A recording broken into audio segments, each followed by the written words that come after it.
TV, we in the building. Hey, make sure y'all hit that Coffee and Kush TV like button, though. Hit that like button.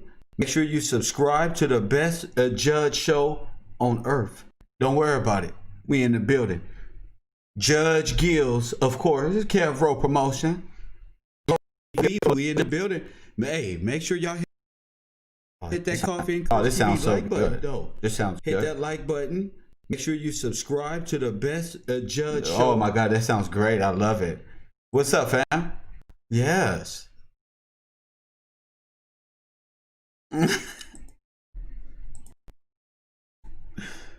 Come on, family. Let me in. Let me in. Press one when you made your way in. Have a seat. We only got 3 rows of seat. Everybody can't get in. Everybody can't get in. Go ahead, have a seat right here, right here. I told you, have a seat right there. Right there, Judge GILLZ, in full effect, your favorite judge. We can do this every day. I like this setup. I can do this every single day. I have no problem being the judge of YouTube. I ain't Judge Joe Brown. They went to school and shit. I was voted judge, best judge, up and coming. That's for sure. Press that one. Lord, the best channel on YouTube, Global GILLZ. Who are they? They got content. They got fucking hosts. They got one host who does everything. Gee, they gotta have a power team behind that guy. Coffee and Kush TV. They better put a power team behind that guy.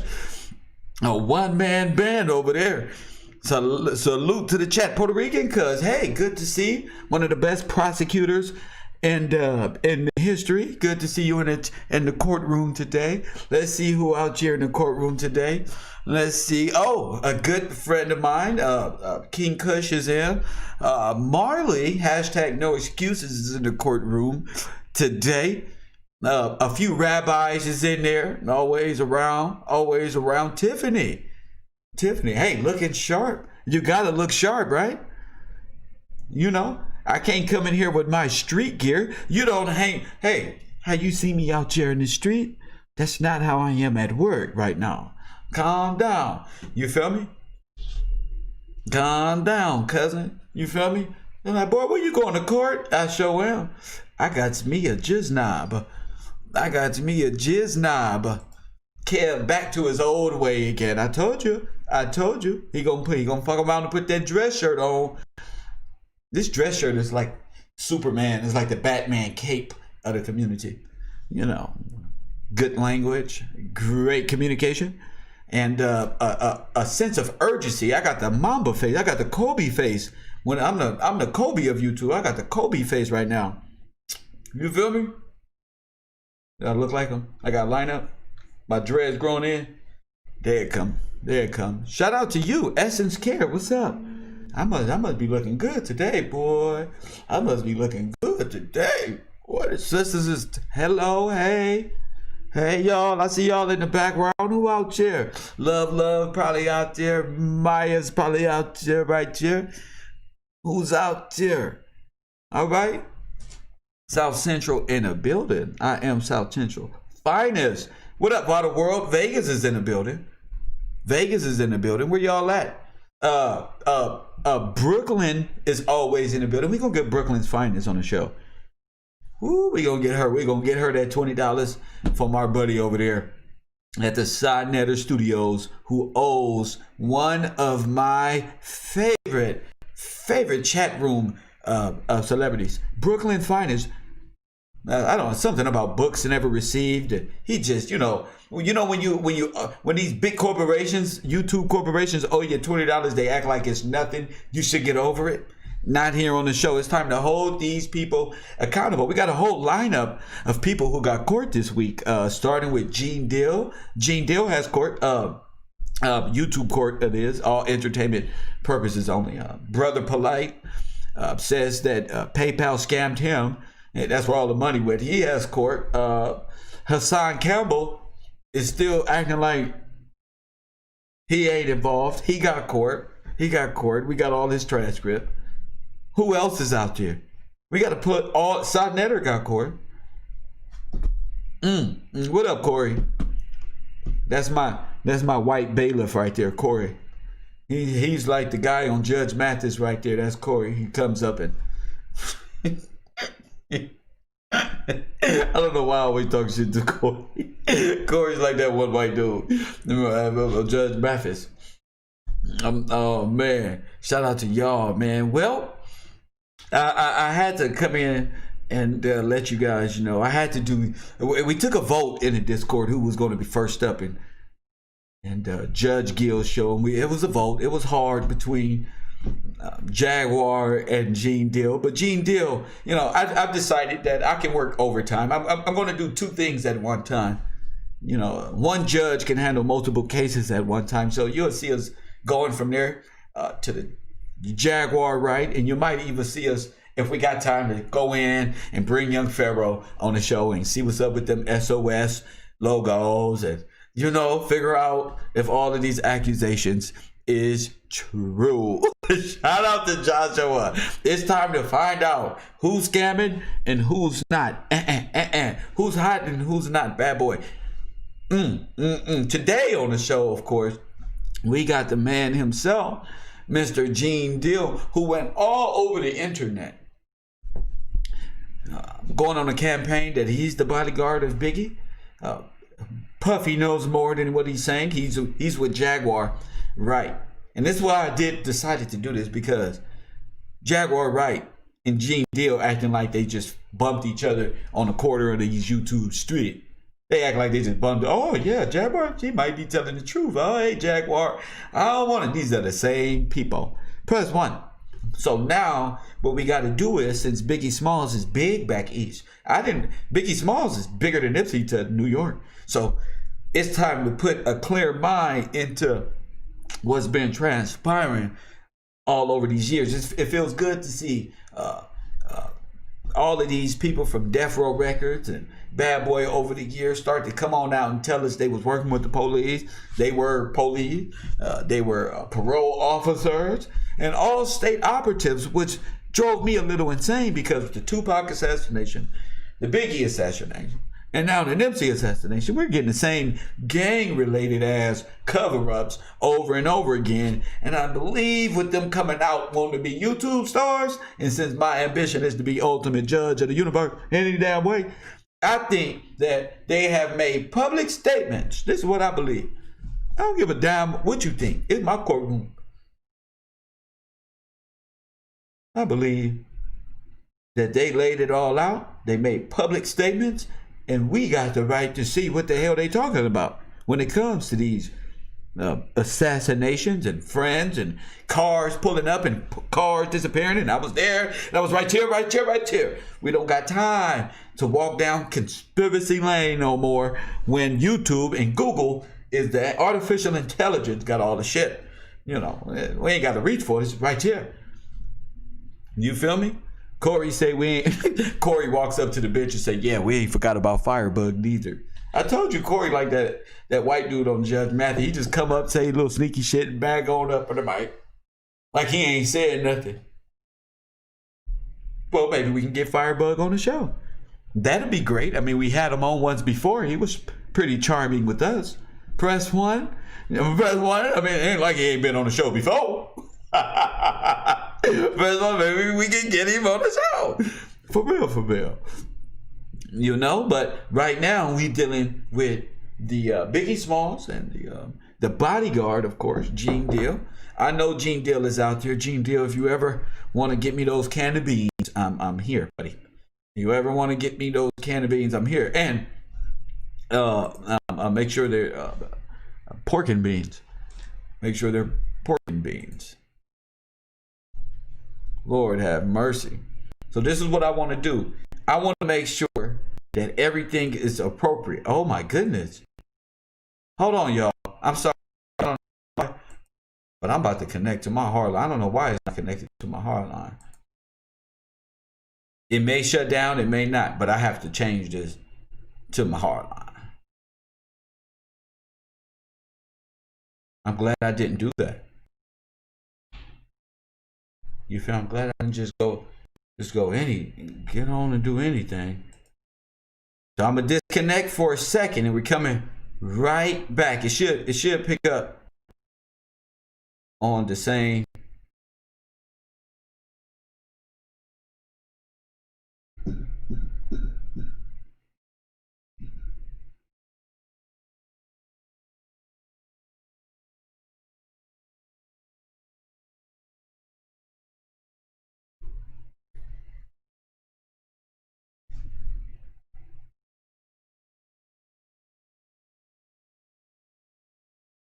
All right, we back?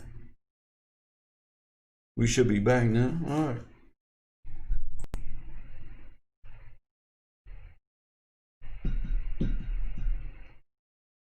You know, it takes a second for everything to kick in. Don't worry about that. Ain't nobody doing that. That was me. I did the whole thing. Double up, please. No conspiracy talk right now. It's me. Right now, I'm doing things correctly. I had to set it up for the hard line, man. I'm trying to get some action, bro. I don't want no delays on this one. You know, I want to sit here and listen to Gene Deal testimony just like everybody else. Normal. Very normal. You feel me?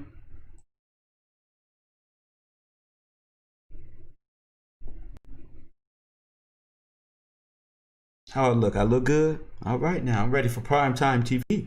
Fox News called me and said they need an urban commentator. That's what they said. They said Trevor Noah is getting deported or something. They need a funny Afro-American without the accent. Lord have mercy. Okay, we ready? All right, dear. All right, we ready? We ready? All right.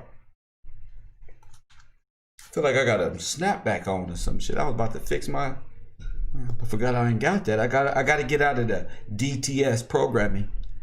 So this is our main man, Gene Deal. Welcome to the show, Gene Deal.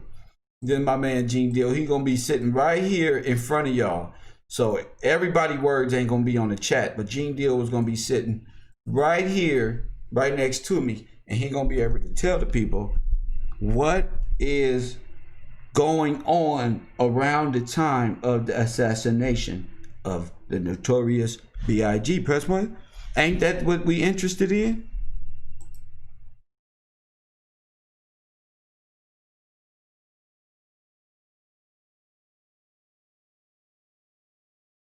I mean, I am trying to find out. Ain't that what we interested in?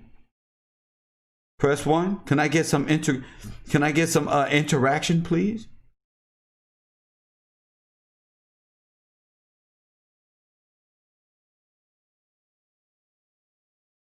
I'm not starting. Wait, I'm not starting before my chatters get started.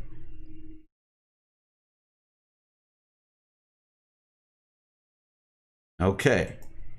All right, let me know. We back. We back. All right now. Let me know. I'm not getting started till my chatters get started. All right now. Let me know. My man Gene Deal. He's a big one. He's a big one, y'all.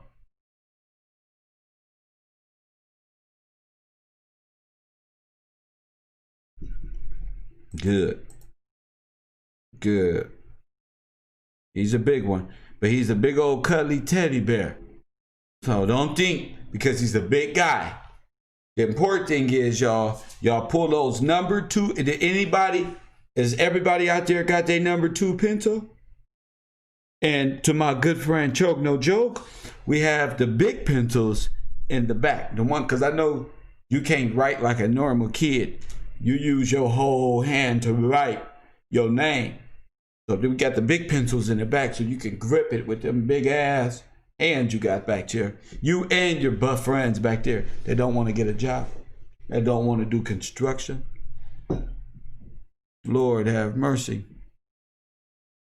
Get y'all notebooks out and get ready to take notes. King Kush, class clown of the judge, the gesture of the classroom. Could you make sure everybody is taking notes and paying attention? You feel me? It's cool when we laughing and joking. King Kush know this, but when it's time to pay attention, because with these in court, if you miss one thing, if these people tell us right here on this on this court, right there, then you're going to be able to find out everything you need to know about this one. Press one. In no way do we condone telling. But if you go and tell on somebody, you might as well come here and explain yourself. Press one.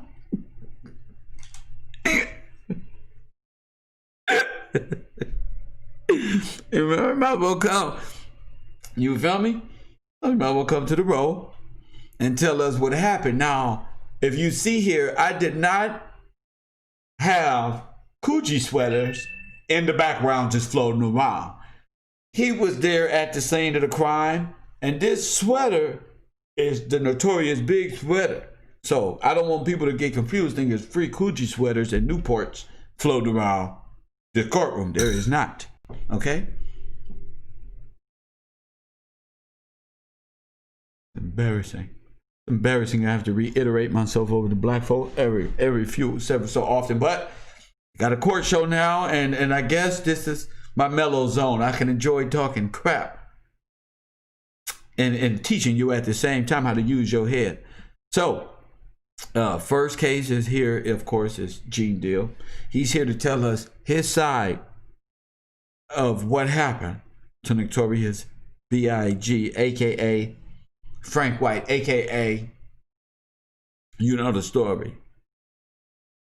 You know the story. I urge you to go get a coffee mug from Coffee and Kush TV, Teespring pop-up shop, and help my community grow. I urge you to pay attention, to pour something in this and get your keen vision on. Don't get mad because this man has lots and lots of testimony, kind of like my good friend Hassan Campbell, but he actually has timelines. So put your thinking caps on. Everybody's graduating this year. I'm not about to watch the same people in another semester, another courtroom, classroom, go down the drain and come back because they just don't want to go. You feel me? You going. Oh, you going. Coffee and Kush TV. All right, Gene. Make sure, because Gene Deal is watching. The last time I did this, Gene Deal and his team struck my channel. Press one. So now I found a creative way to bring him into court without any filibusters.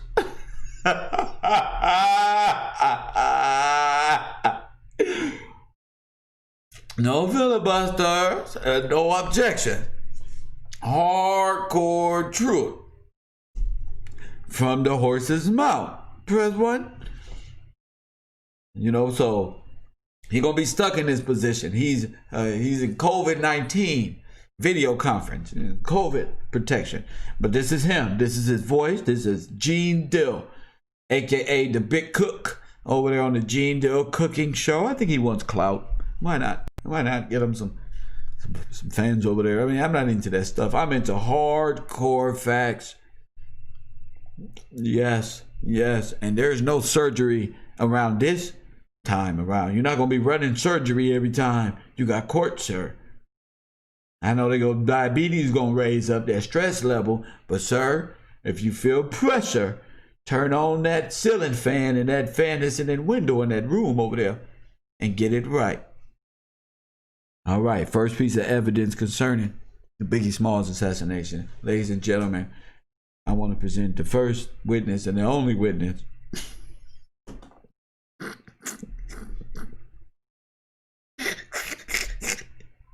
The only witness. Now, so make sure you listening to this guy.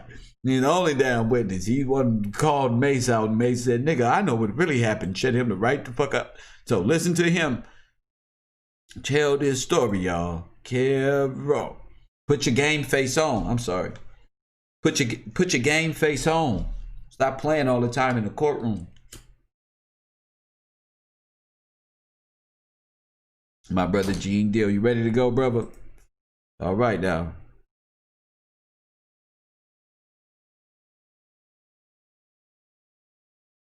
All right, we're gonna welcome this young man to the show.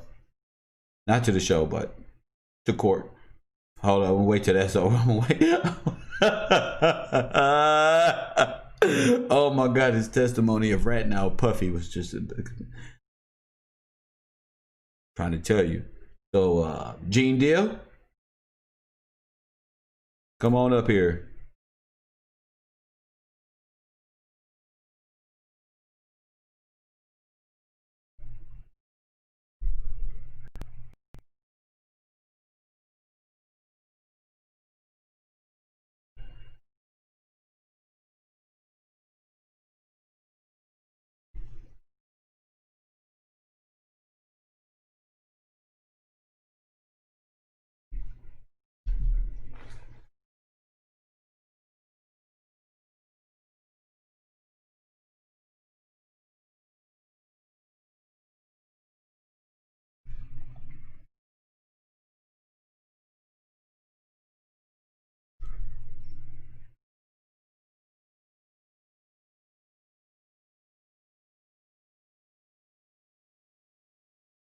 Hold on, right there, sir.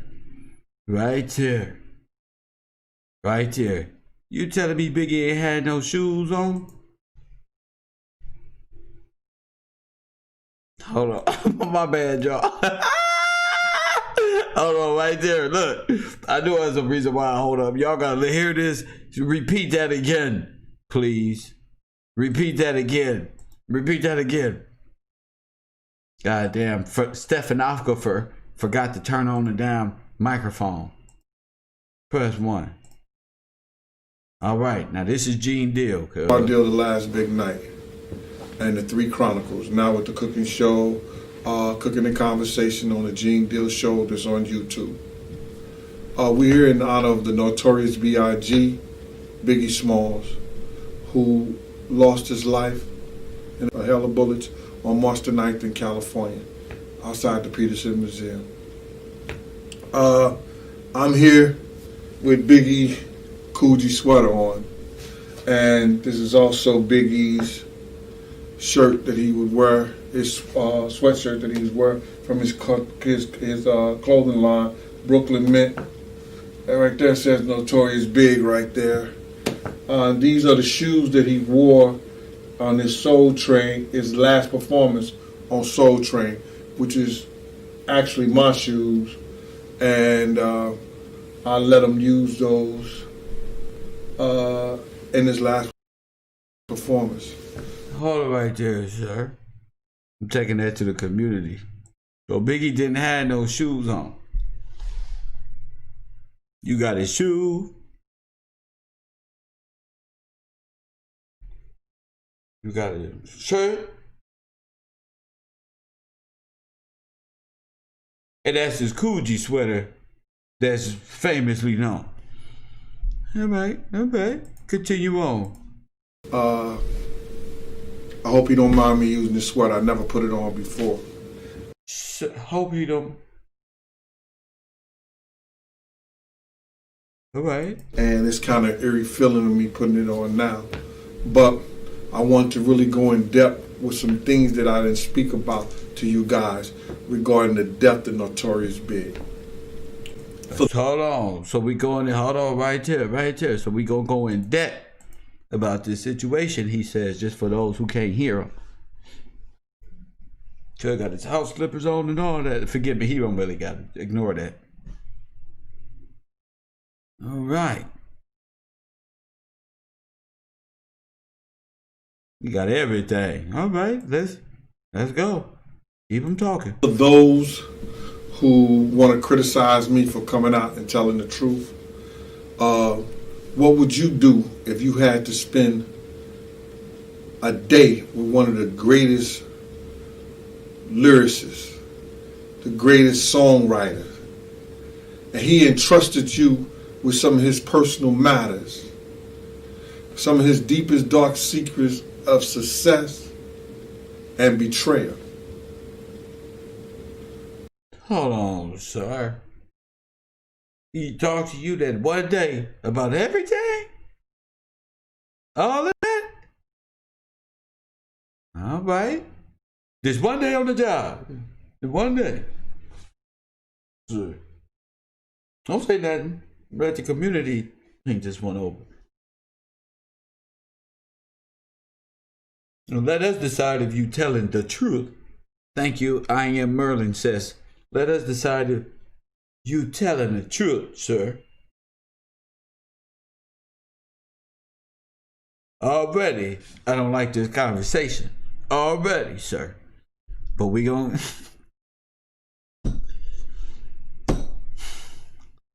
get it. Just one day is his last day. Wolf, from earlier reports, is the normal one. But Wolf couldn't go. You had to go. All right now. Continue on. How would you feel if you had to look that man's mother in her eyes after he was gunned down in the streets of California? When you pulled him out the car that he was murdered in.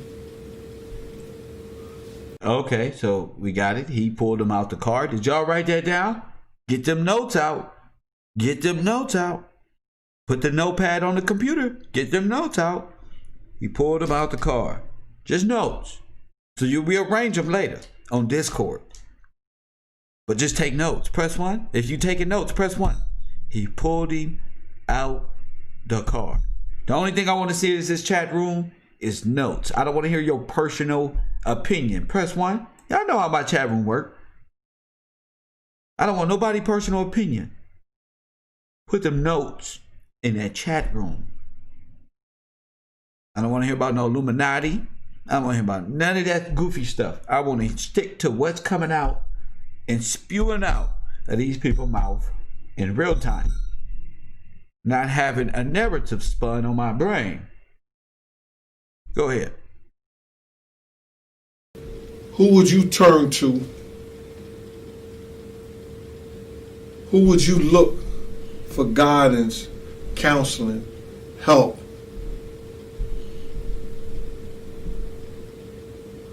To save you from the pain that you had inside yourself, that you knew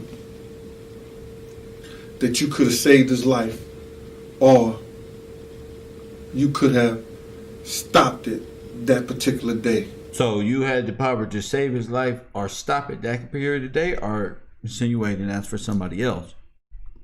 We'll find out. What would you do? How would you feel? How would you feel? What would you do if you was haunted? Wait a minute, sir. Sir, run that tape back. Did he say if you hunted? Press 1. Uh-oh. We may have a, what they call that?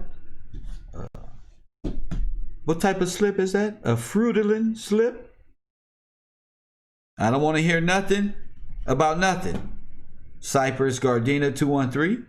I didn't tell you to put that. You one of them students who like to get to the answer before you solve the equation. I don't care what answer book you read. Today you're going to learn. Oh. Hunted or haunted? Somebody was confused. I mean, coming from New York to Los Angeles. Because everybody was saying hunted. This guy was hunted down. I mean, most people who are tied up for ransom are hunted down, stalked over periods of time, kidnapped, and ransomed. So when a person says hunted, in a case like this where Grammy Award winning or on their way to becomes murdered in Los Angeles, I think haunted or hunted there should be a distinction in words. Not to say that this guy meant anything by the word hunted, but I found that quite peculiar in his brain was the word hunted. What would you do? How would you feel? How would you feel? What would you do if you was haunted by the same man? So let's put this in perspective. Let's say he said hunted by the same man that what? are haunted by the same man. Let's see what words mean. I mean, that's what I would do. Hunted or haunted, whichever. Let them follow through and see what actually means what to me. And his money that led this kid to his death. So, see, haunted and his money, unless you took some money that led to his death. You see what I'm saying? Listen. how would you feel? Listen. What would you do if you was haunted Listen. by the same man and his money that led this kid to his death? So you're haunted by this man and the money. And you're saying you was in position to stop this, but I think he just pretty much said he received money. That's what it sounded like to me. I don't know. The same man and his money that led this kid to his death. Okay, carry on. I came here today to tell you about the biblical betrayal of the notorious Big. There's some things that I didn't enlighten the people of regarding the Big's death, and prior to we getting to that point. So he didn't let the court know nothing at first. He didn't enlighten the people on, because you know all the stories end up changing every few years. Always this one and this one. Oh, and I forgot one and this one and this one. You got to be very cautious about characters who automatically remember stuff after the investigations are closed or whatever the case may be. Press one. Oh, now I remember. But the money thing, and you're haunted by the money. But why would you be haunted by the money if the money had nothing to do with you? Unless you were given money. I mean, that's what led to this person's death, and somehow I feel bad about it. I mean, you just let me know. I mean, to me, that's just, as a grown-ass man in society, I'm like, whoa, wait a minute. What are you saying here about yourself? What are you saying here, sir? And you don't know because y'all tell on yourself every day. But me, what are you saying here, sir? What are you really saying?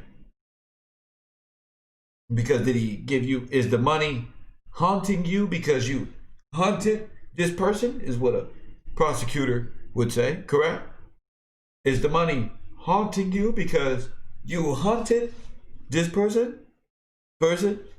You got it? So we'll get to that a little later. We'll just see what it is. So people think that I didn't take every step as a security person to do what needs to be done to save people of our crew. One person of their crew. Let's go. First and foremost, let's state, we should never have been in California 6 months after Pop died. That ain't got nothing to do with you. You was there, you went, you decided to go. Sir.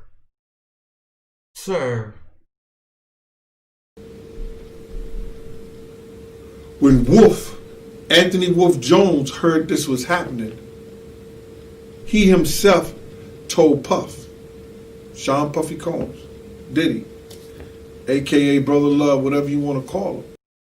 It's funny that whenever they get Wolf,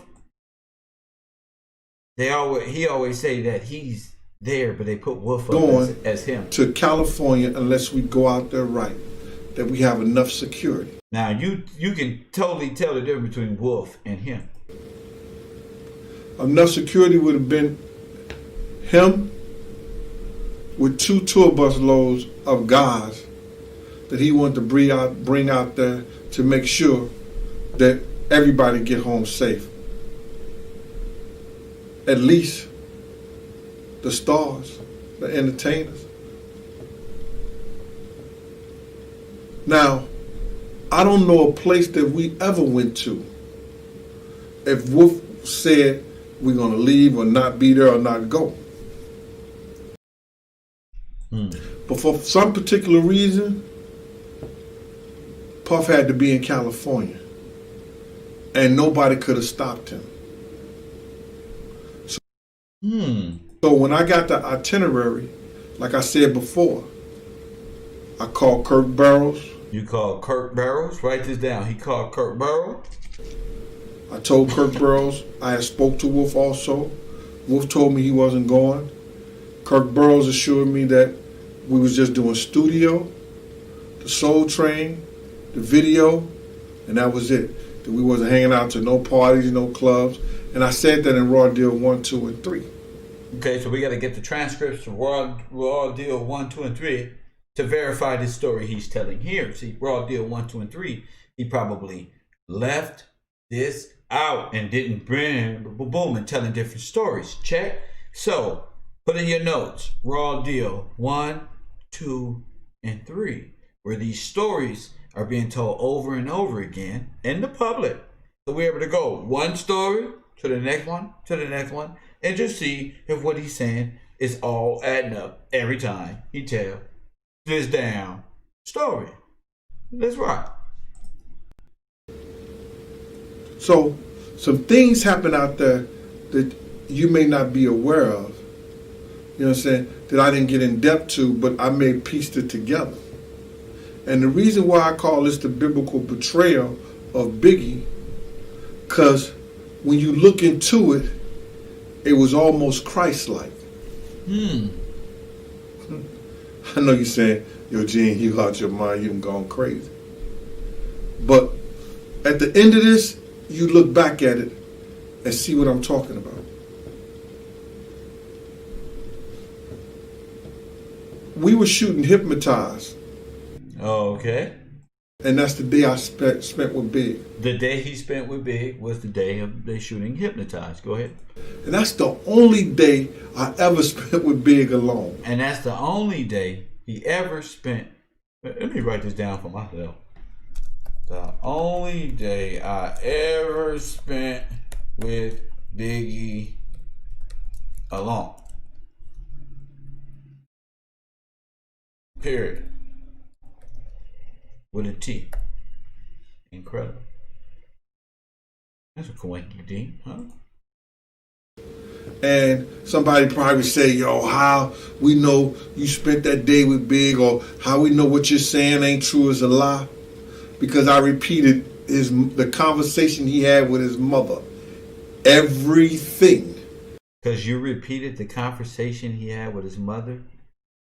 Everything he said? That's the proof. Because you repeated everything he said to his mother. You know, I'm going to tell you like that. Who's to say Biggie wasn't being held hostage?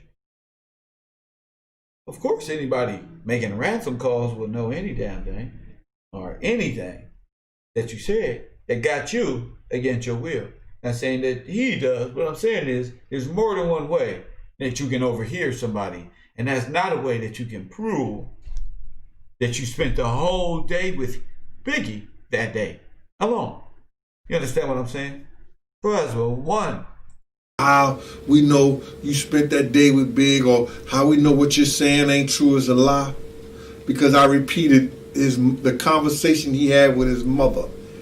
Everything that was said that to his mother. He was on his mother's phone by hours about their house, you know, that he was getting built for her out there in Pennsylvania. Oh my goodness. So you know his business. So this is proof that you were there because you know his business. The house. All everything that you know deals with money. Ain't no bodyguard just around us. Oh, come here, man. You around my mama, you know that house, that money? You got some money. What about that house? That's different. I don't understand how in his brain this thing he clear. I don't understand that shit. How we know what you're saying ain't true is a lie? Because I repeated the conversation he had with his mother. Everything that was said that to his mother. He was on his mother's phone by hours about their house, you know, that he was getting built for her out there in Pennsylvania. So I repeated everything that he was saying to her, and he just kept on saying, yes, ma, what he was going to take care, the money he was going to send.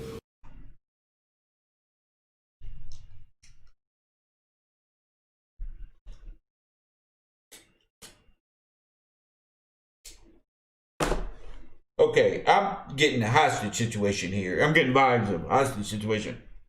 I don't understand. Okay, bro. I don't understand. The money he about to send her? Well, that's his house. Why do you be sending that to her?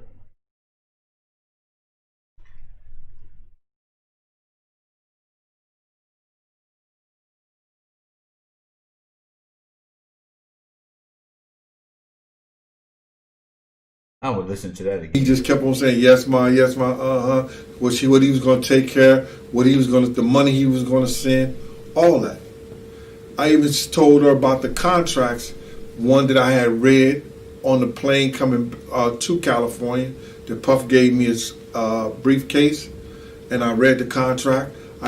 Yo, Puff gave you the briefcase, you reading contracts, and you're a bodyguard, and you reading contracts now.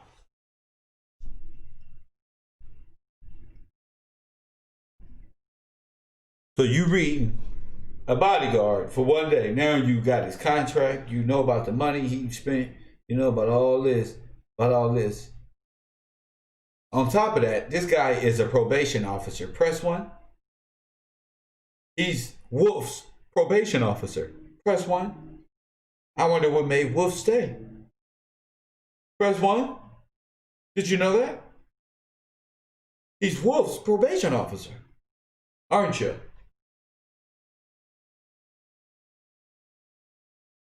Oh, why are you acting like you don't know what made him stay? All you got to do is say is nigga. I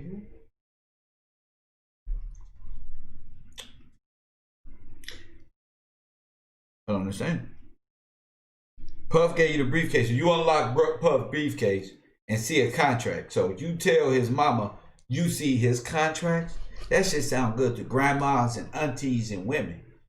But to men, shit, man, you got a long way to go, champ.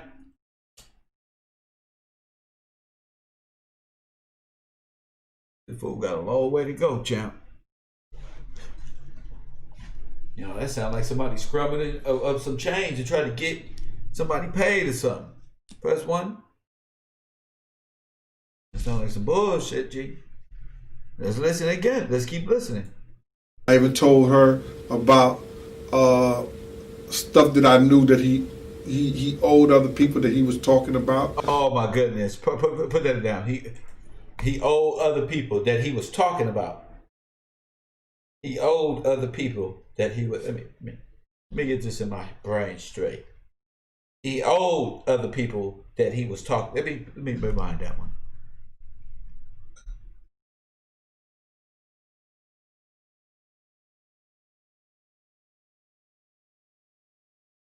Let me rewind. I forgot about that one.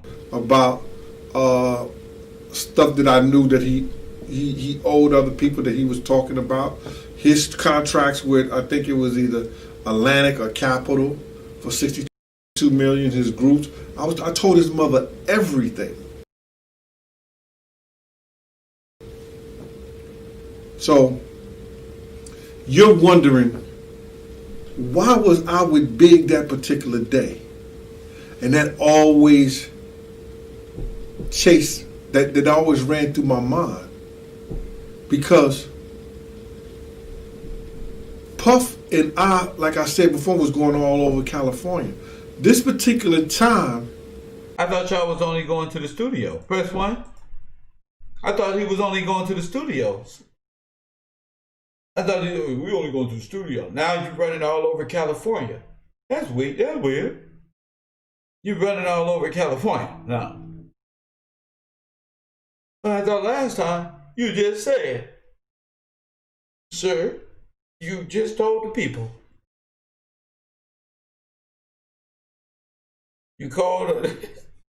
It's only one day. Hey, you heard me, King Kush. It's only one day. Where's Corey? Where's my bailiff? It's only one day, Corey. Cousin, say it with me. It's only one day.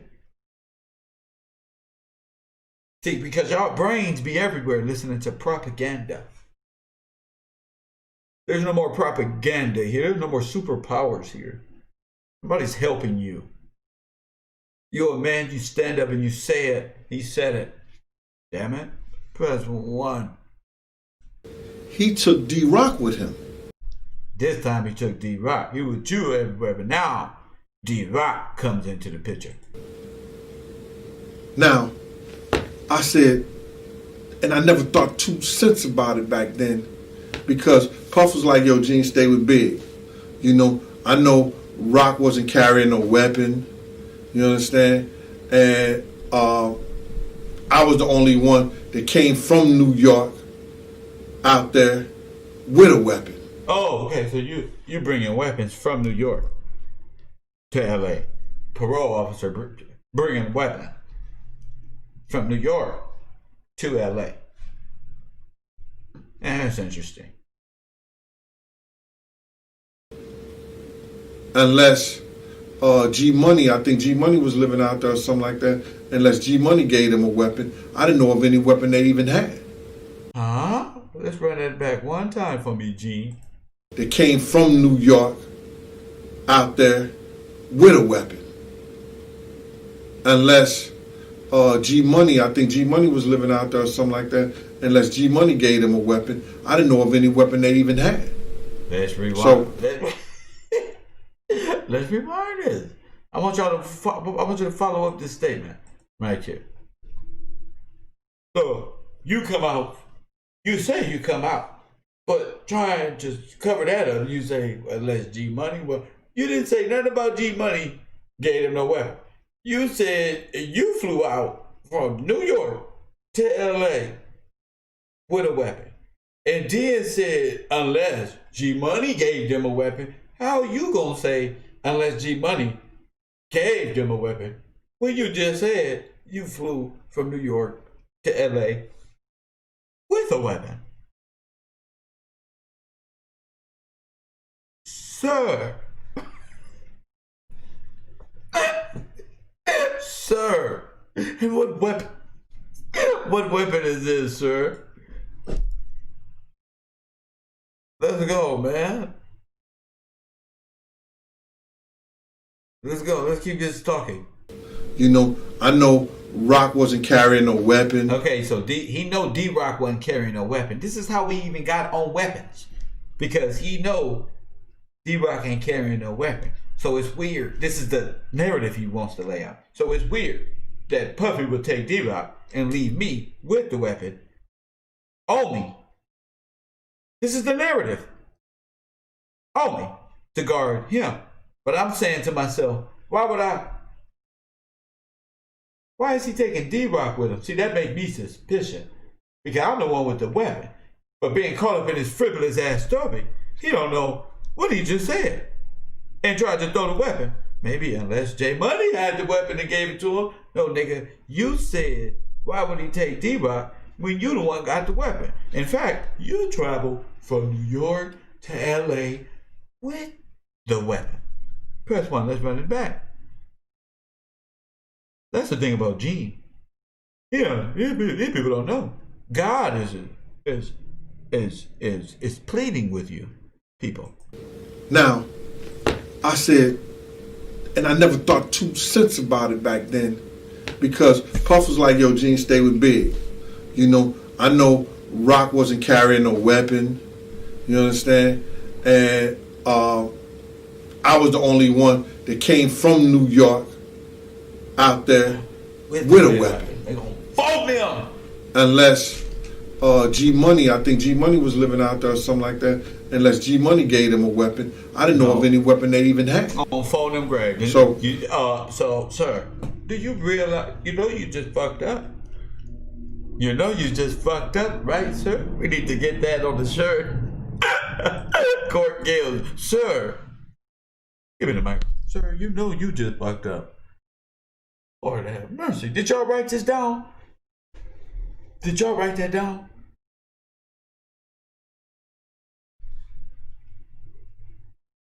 Keep going. So you got a weapon with Biggie. Oh, now you don't know how you got a weapon. Let me hear that one more time.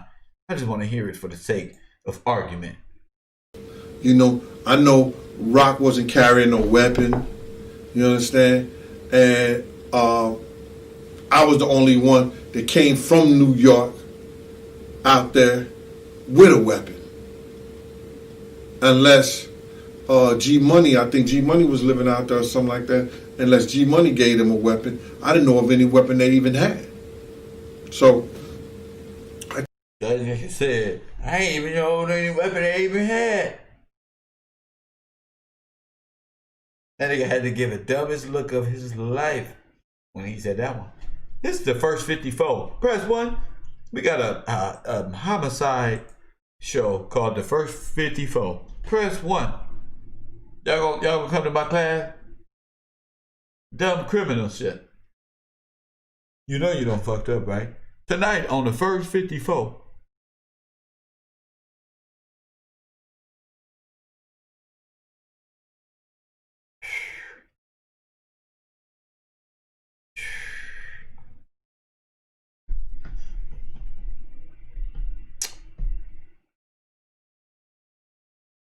What is you doing with Biggie's clothes? You got the gun, you got the shoe, you got the sweater, you got the this one and that one. That nigga probably couldn't find that sweater right now if he asked him. He couldn't find it. Let's get back to the testimony. I came out there with 3 weapons myself. Huh? Hold on, slow down, champ. With a weapon. Hold up, family. Hold up. I know like hell he just didn't say what I think he just said. Get y'all notebooks out.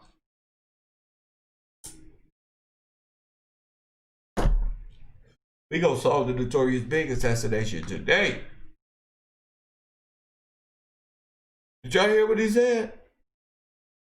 We went from a weapon, which is 1, to 3 weapons, which is 3. I wonder how many more weapons. Rambo, Robo-Cop over here, Robo Probation Officer over here. I wonder how much Robo Probation Officer over here. How many fucking guns he got? He got one in his fucking shin of his shoe. One right here. He got Nina Pinta and a Santa Maria. I mean, that's Columbus Day or some shit.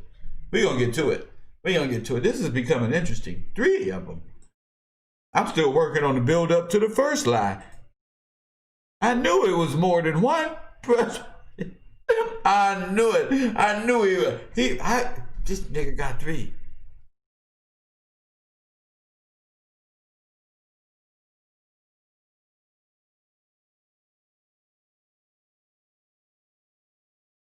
I don't believe what he just said.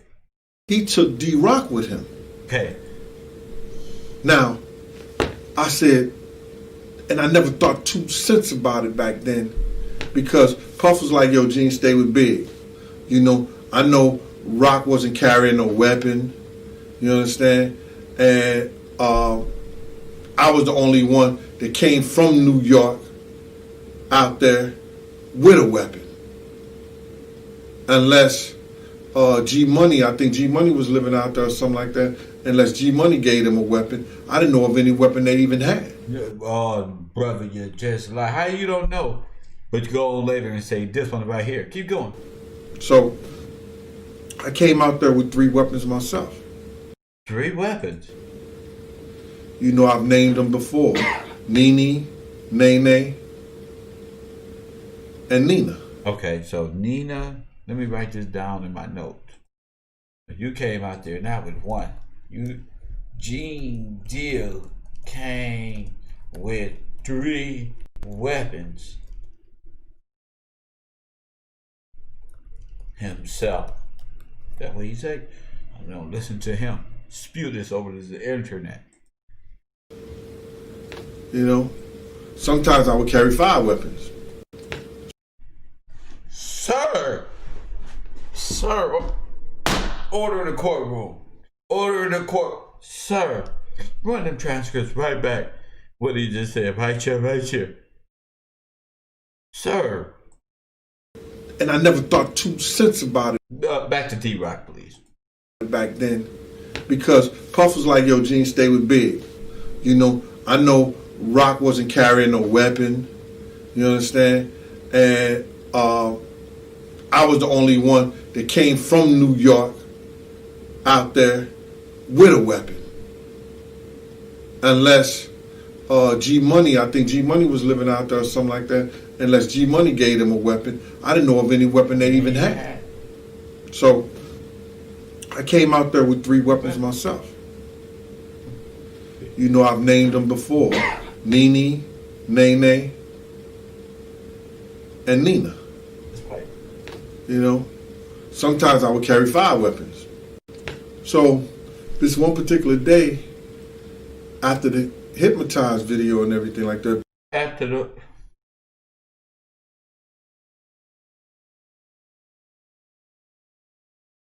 Sir, 5 weapons?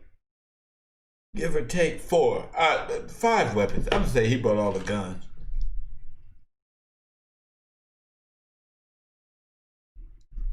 You're a probation officer. You brought 5 weapons. That's plausible. Let's just say plausible. 3 to 5 weapons, because he said 5 sometimes, correct? So let's say it's plausible, and it would be fair to say that you brought 5 weapons sometime and 3 other times.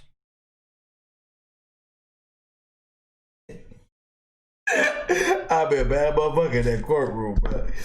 You're telling me right here.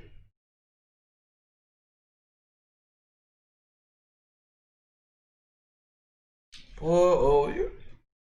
All right. This how I look at y'all in court.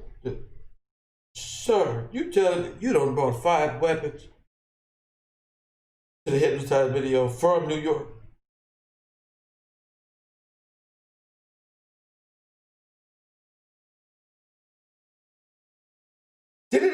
Did any of these weapons get registered with either of these states, sir? I mean, geez, you were down there for 1 day, Officer Gene. Gene Dale. And geez, I like prosecuting police officers. I don't know, there's something about black men being murdered by the officers and being labeled gang related that I like to prosecute them type of cases. Here on the court show. I'm the prosecutor and the damn judge. Damn. What law enforcement? Y'all know officers carry 5 weapons other than people with partners. Did you come out here with a partner, sir? Wow.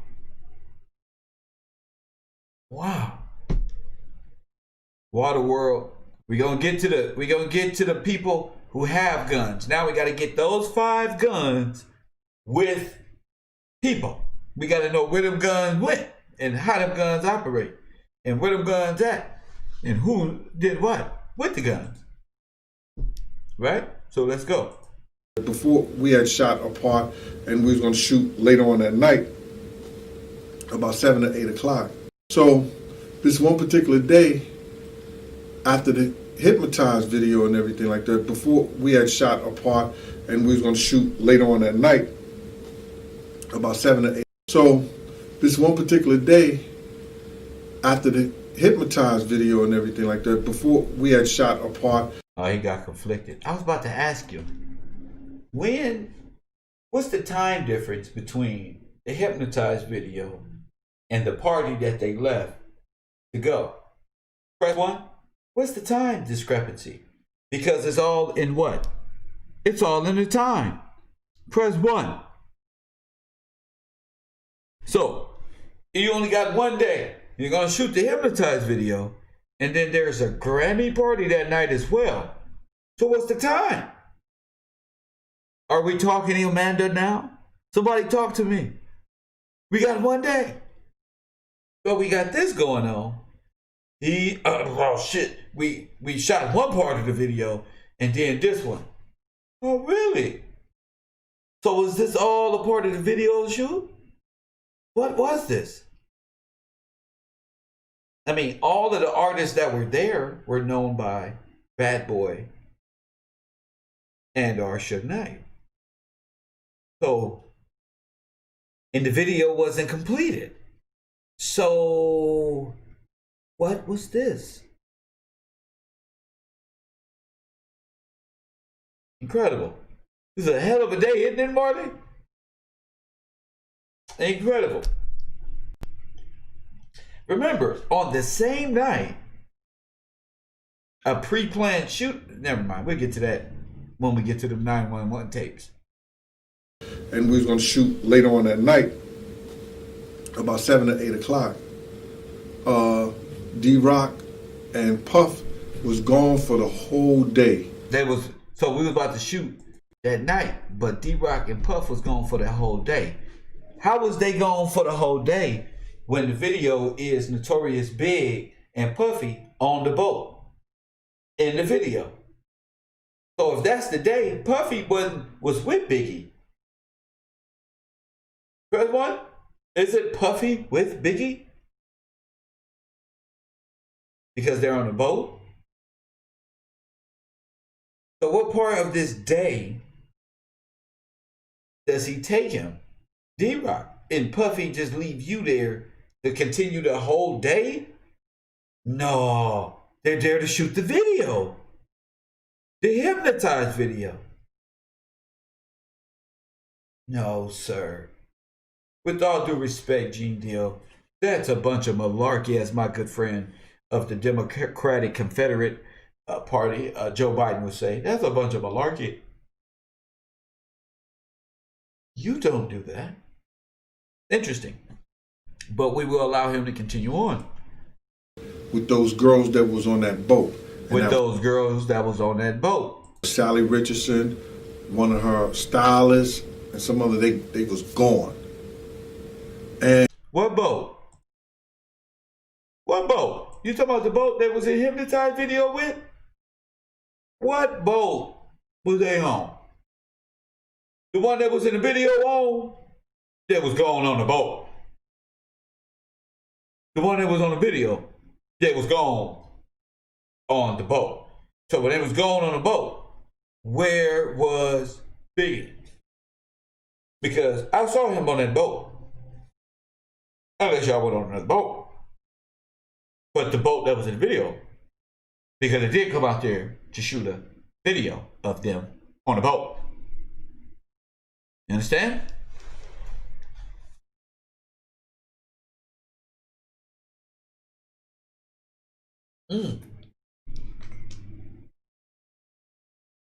And that was something that Puff. Okay, so here's the picture of them on the boat. Let's go to video capture.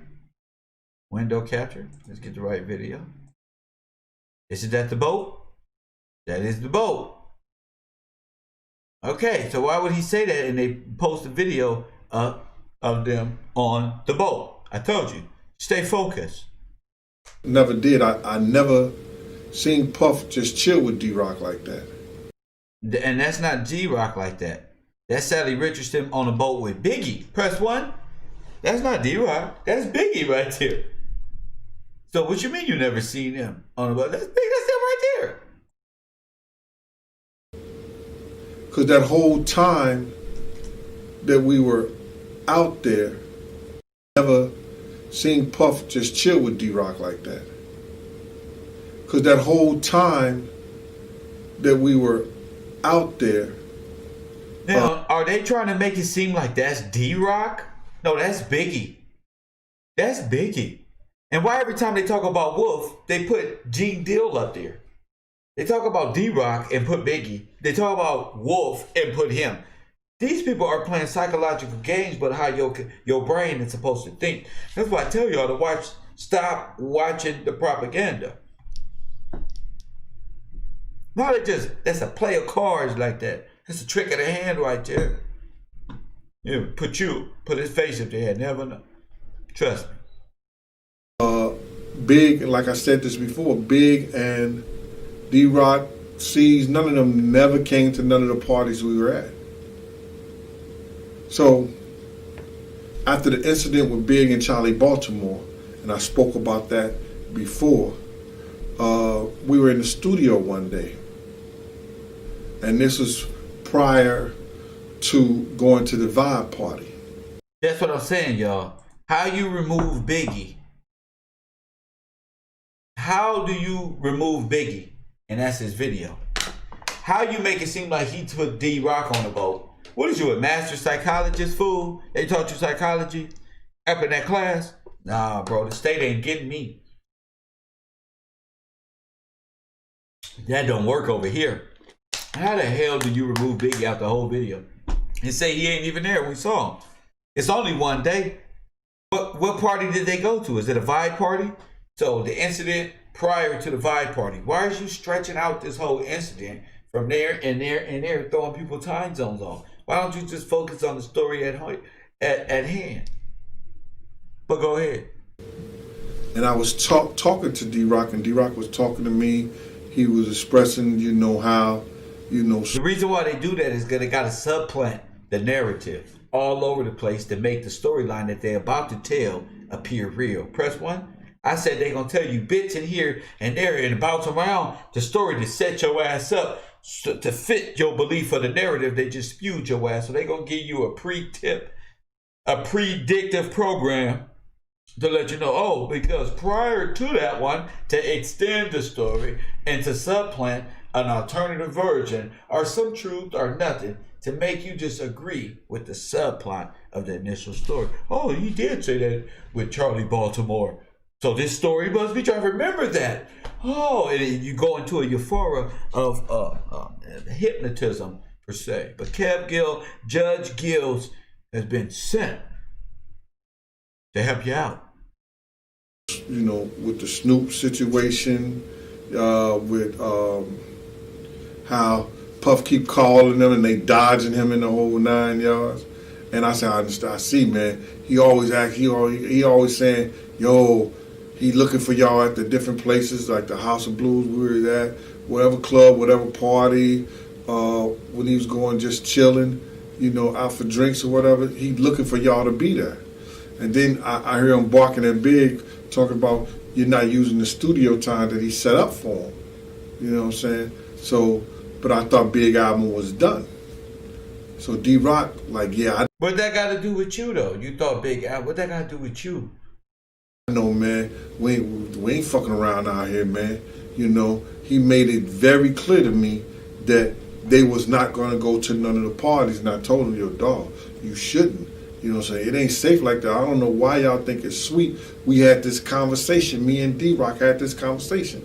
And he assured me that he wasn't going to go. And they wasn't going anywhere. Yo, we were so deep into the conversation, D-Rock. You already said that you was all over California, you and Puffy. Then you switched it to Puffy and D-Rock. No, it was you and Puffy. Because it was you and D-Rock or something. Had to be you and D-Rock.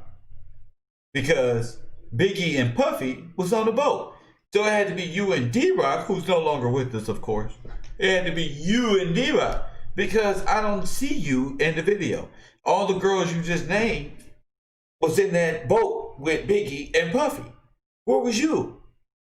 And where was D-Rock?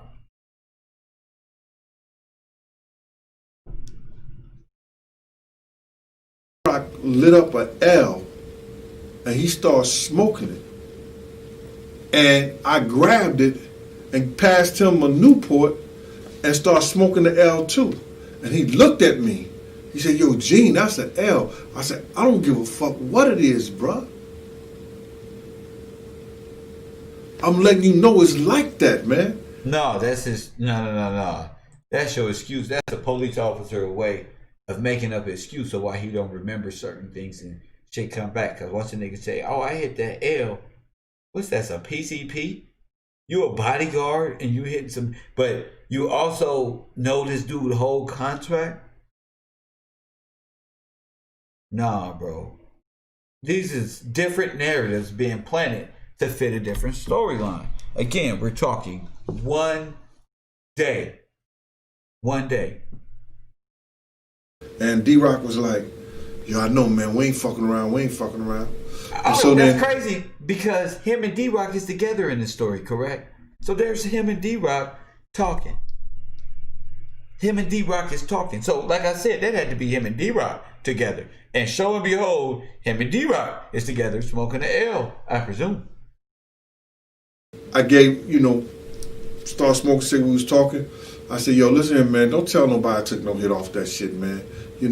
I'm just letting you know. And he shook my hand, gave me his hand, and everything. He said, yo, man, I ain't saying nothing to dog. I said, on everything I love, he said, yo, everything I love. He even said, on everything from my man from North Carolina. He said, on my nigga from North Carolina. I guess he thought I had knew him. I guess the dude was a junior mafia. He was some kid that Big them knew. You understand? He said it.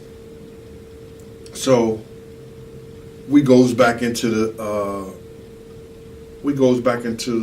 studio, because at this time Puff was wanted Big to put Charlie Baltimore on some music, so they could squash out all that shit. So he was making certain kind of promises to her because of the incident that they had at the Four Seasons Hotel. So I think I went up front to check the front and everything. I came back. Puff and Big, them was all in the studio and everything like that. And Big said to himself, yo, Puff, I need some more security. I need security. And Puff said, bruh, I got Gene here for you.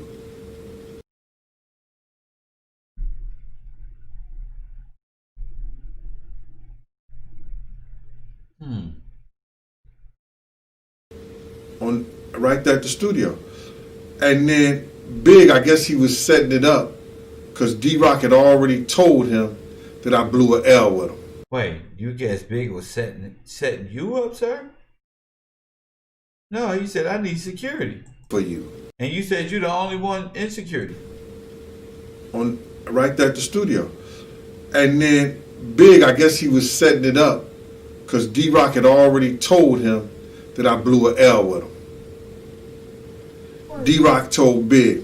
He said, he must have told Big, because Big said, yo, Gene is back outside blowing L's with D-Rock.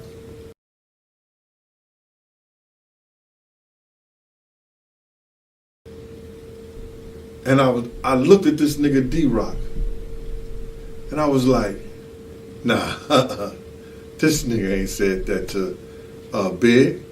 It hadn't been 15 minutes that this man that gave me his hand shook my hand and said, yo, he was going to hold that to himself. And,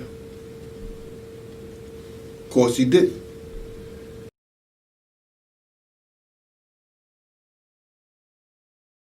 Puff said, no, I don't believe that shit. Gene ain't smoke. Gene don't smoke no weed. He said, yo, Gene, you smoking weed with D-Rock? I said, I don't know what he talking about. And then Big said, D-Rock, he asked D-Rock again, yo, D-Rock, did Gene blow an L with you? And D-Rock said, word to that man, that dude again, from North Carolina that had passed and everything like that. And like that. He said, nah, Puff said, I don't believe that about Gene. I said, so my thing about it is, now I'm going to get it off the subject. I said, oh, Big, you want to talk? Because me and Big, I spent the whole day with him. Here it is. I didn't know it at the time. Wait a minute. You were supposed to be telling us a story in the studio before the vibe. So, oh my goodness. This whole story has been at the studio. I thought he was telling his story before we get to the vibe party. But it is. He's actually telling the story and put in that situation before the assassination.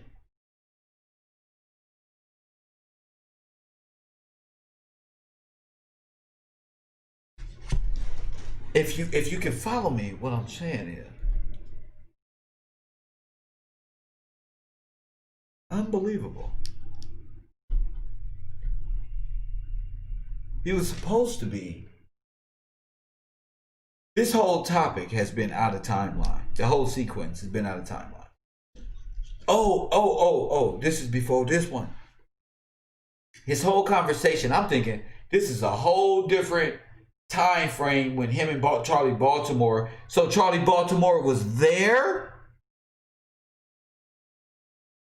Press 1. So was Charlie Baltimore there?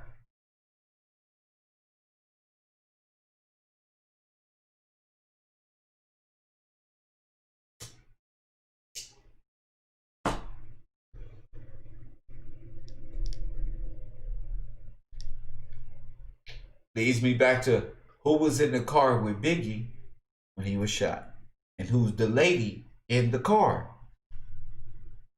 Where they say that was from? Philly or somewhere? But Puerto Rican cuz know this story.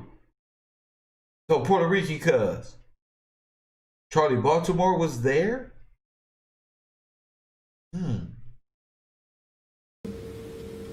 But I was talking to a man that thought he was going to die, or knew he had death coming at him. Because all the things that he was telling me about the Junior Mafia, Little Kim, you understand? All the things that he was talking about, what he was planning to do with the groups that he had, what he was planning to do in his life. It was like he was using me as some kind of vessel to vent all his hopes and his dreams that he really didn't see. Because he knew, or he felt, he had death on him.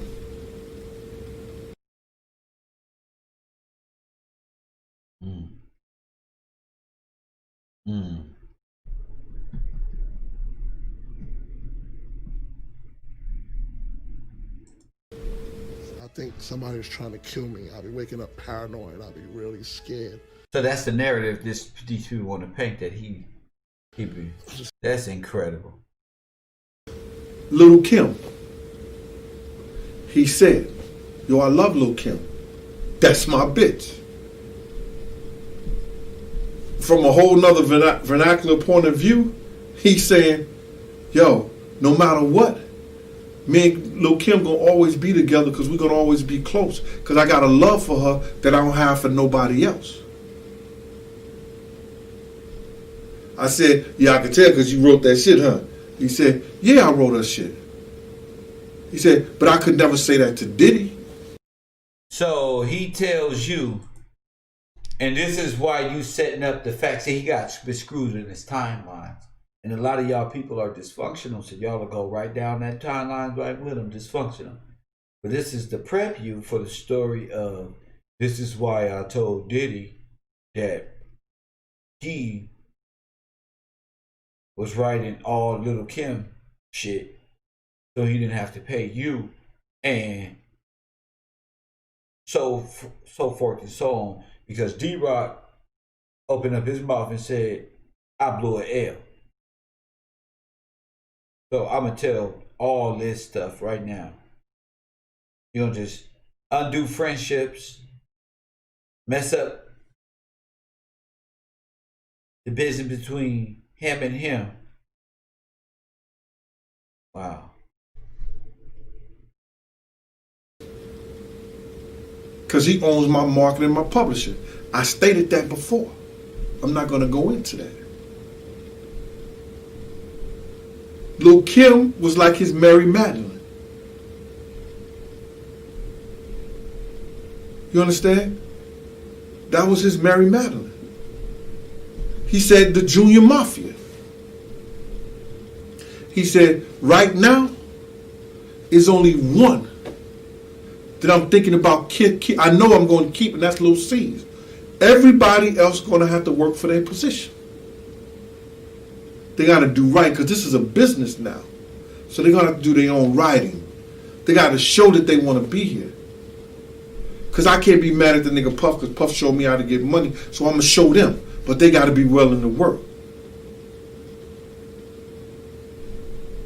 Those was his disciples. But he said there was some betrayal going in between them. Because he said, Money L don't know that I know that he's sliding off with Lil' Kim. I was like, oh, shit. That's what he said. But it's all right. Because that's always going to be my bitch. So that's the way he felt. He never mentioned anything or said anything about D-Rock, because that's his man. Puerto Rican cuz, I see you seen that little almost slip about Little C's, but we're going to keep going. He was part of the Junior Mafia, but, you know, he wasn't no rapper or nothing like that. He just made sure everybody and everything was, you know, the way Big wanted it to be. But what he didn't know, that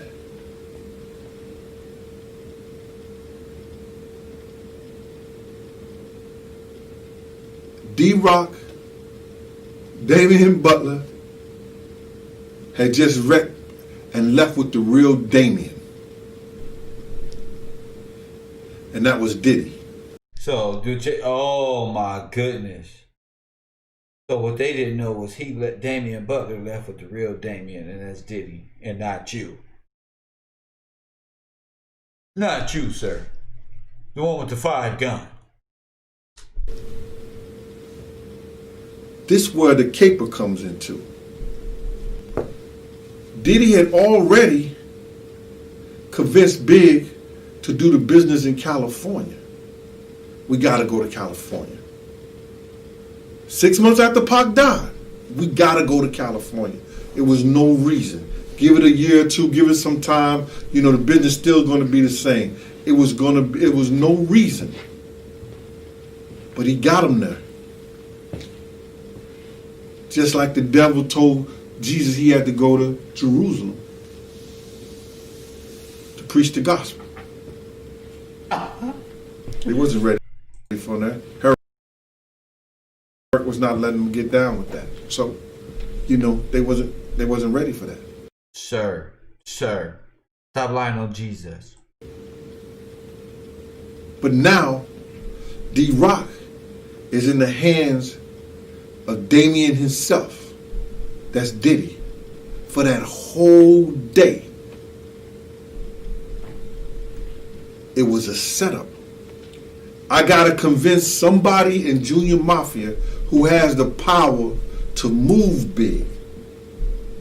And get Big, it was a setup. I gotta find a way to move. I'm starting to think this guy here is Bad News Brown. Wait for that. Junkyard Dog. But now, D-Rock is in the hands of Damian himself. That's Diddy. For that whole day. You trying to make it seem like D-Rock is a little dude. D-Rock is a big dude. These people, this guy here. It was a setup.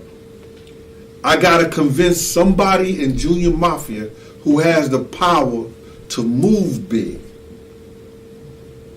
To have the power to convince Big that we gotta go to that vibe party. If oh my goodness, we gotta get him to that vibe party. Not to LA. Press 1. I thought we was talking about getting him to Los Angeles. But now he done switched up and said, we gotta get him to that vibe party. Where he did not want to go. With number 9 in the background. Talking about he wanted to ride on top of the truck. But we're gonna get back to that. You know who also was there? Tiny T.I. Harris. Mrs. Harris, T.I. little baby mama. She was there that night. Looking like the little romper room piglet she is. Huh? Looking like Kermit the Frog, favorite stalker. Huh? They were all there. Mysteriously, they always are. Order in the courtroom. I'm gonna break it down to y'all to how I know it may have been D-Rock who convinced Big You may know. Oh my goodness. to go to that party. Now, if Big did that himself, I put my hands up and I apologize. But wait a minute. You spent the whole day with him. Press one. Didn't he spend the whole day? So, wait. He told you all his business, but he didn't tell you this? Press one. Oh, Biggie tells you all this. Don't get fascinated with the little piggy, okay? Just laugh it off. Order in the courtroom. Y'all ready to play. Let's get back to serious. You did all this. He done told you all this. But he didn't tell you this. Incredible. I know it may have been D-Rock who convinced Big to go to that party. Now, if Big did that himself, I put my hands up and I apologize.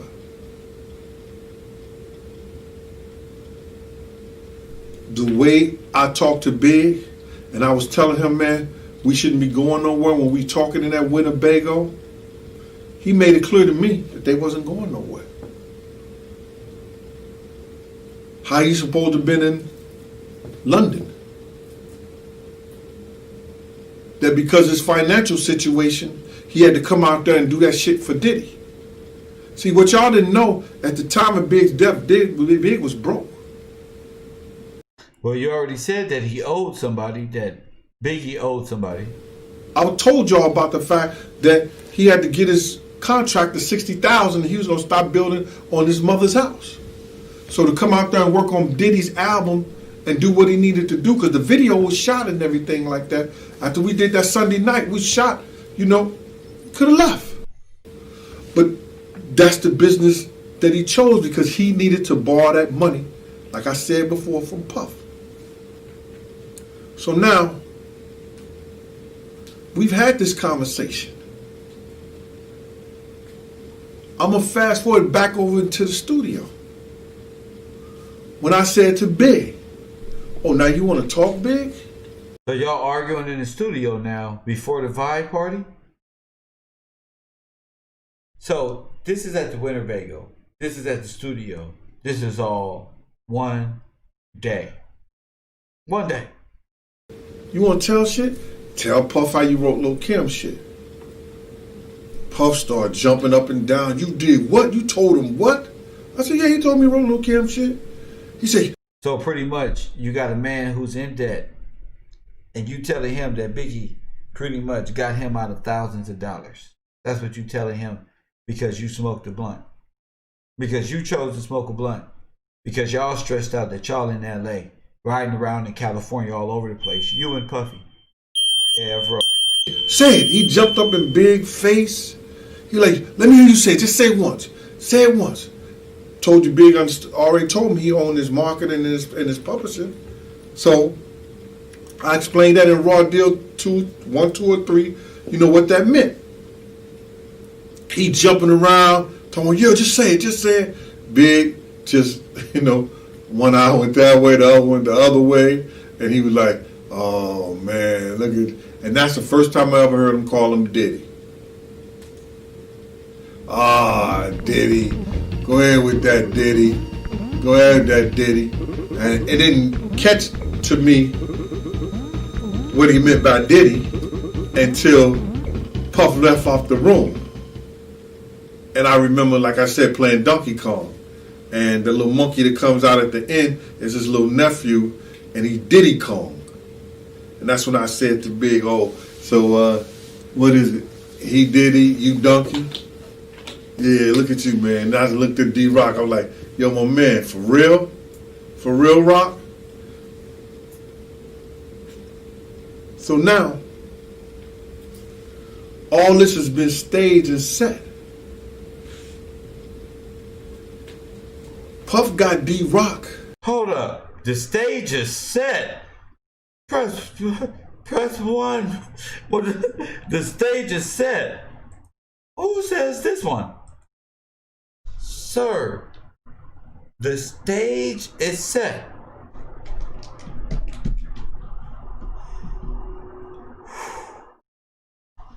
You know you fucking up, right? The stage is set, family. Lord have mercy. Let's listen. And he Diddy Kong. And that's when I said to Big O, so what is it? He Diddy, you donkey? Yeah, look at you, man. And I looked at D-Rock, I was like, yo, my man, for real? For real, Rock? So now, all this has been staged and set. Puff got D-Rock Okay. in his grasp, using the girls that was with them to convince him, yo, y'all gotta come to this party. We're gonna make sure y'all have a good time. I can see him because I've seen him operate. So you didn't see him do this. You could see him because you know how he operates. So you didn't physically see him do this. You know how Puffy is, though. You didn't see him do it. Alrighty. I've been around him for years. So I seen this man operate. And I know when he got them to that party, that's all he needed. Oh my goodness. Order in the courtroom. That's all he needed, huh?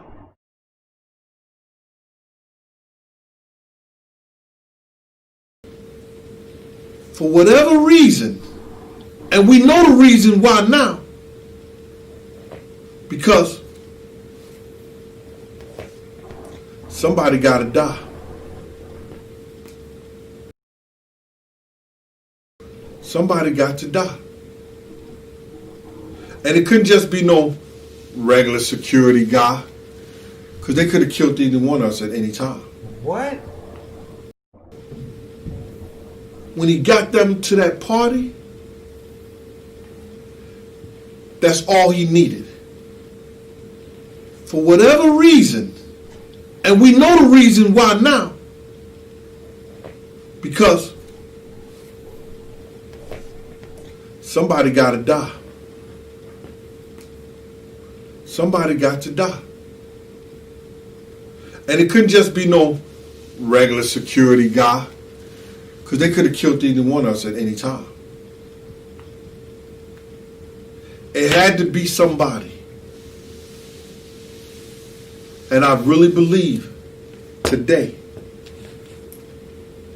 the way the business was transpired and the way the shit went, Big was Jesus Christ. Huh? Big was not Jesus Christ, sir. Big. Sir.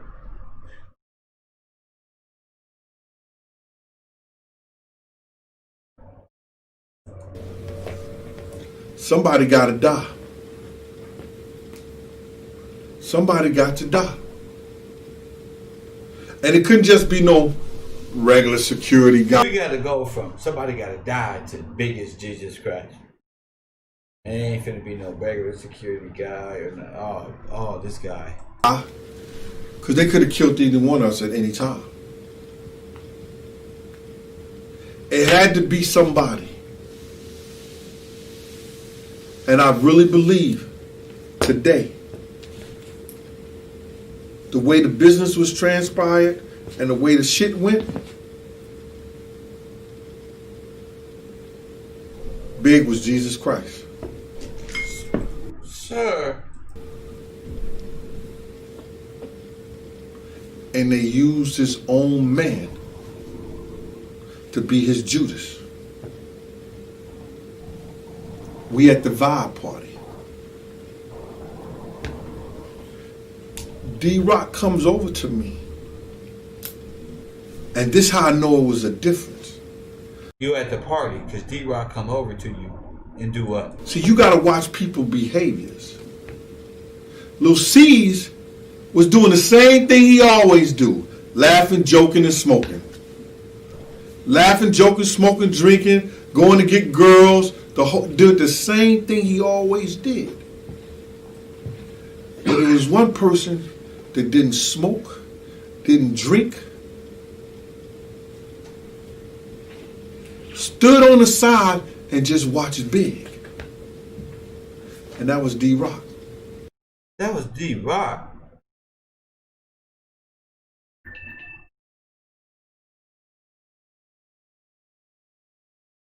Then why y'all put up Stevie J? See, They put up this. what a lot of y'all But this not at the party. didn't know is that most of the time when I was sitting behind Big, I was the one with the number 4.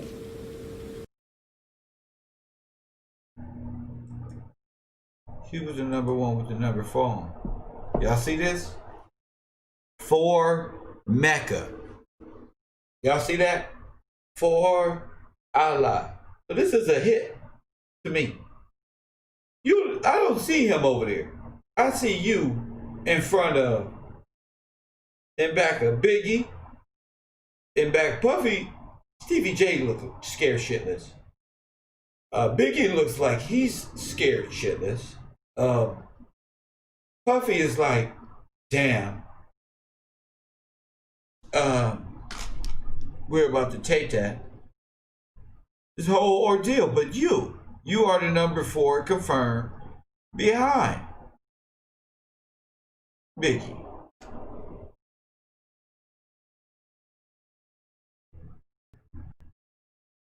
The black shirt with the number 4 with the glasses, a lot thinner.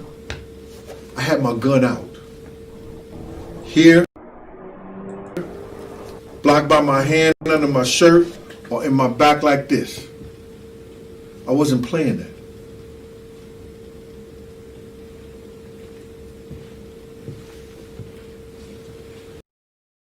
D-Rock didn't drink, didn't smoke, didn't do anything. Why? I always wanted to ask him this question. I even tried to set up meetings with him when he came home after the incident that he had at Hot 97. We had the same barber. On 2 occasions, he set up to meet me and never showed up. Who set up to meet you and never showed up? Who set up? Who was he talking about? I even tried to set up meetings with him when he came home after the incident that he had at Hot 97. D-Rock didn't drink, didn't smoke, didn't do anything. Why? I always wanted to ask him this question. I even tried to set up meetings with him when he came home after the incident that he had at Hot 97. We had the same barber. On 2 occasions, he set up to meet me and never showed up. I can understand that he got businesses, but then I'm calling him like he owed me child support or something. Oh, snap. Well, that might not be a good thing because all the mothers out there talking, nah, what do you mean I owe you child? So you was calling him like you owed him child support or something. So D-Rock owed.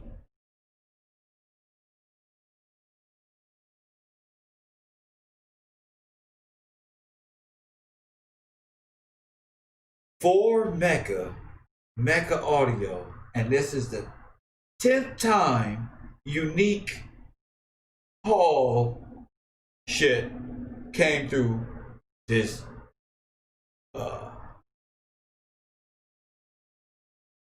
these radio waves, and Gene Deal has brought up unique in different videos, and he's in a penitentiary and these are his nature. So are we talking about this for Mecca Audio? Is we talking about this Mecca Audio?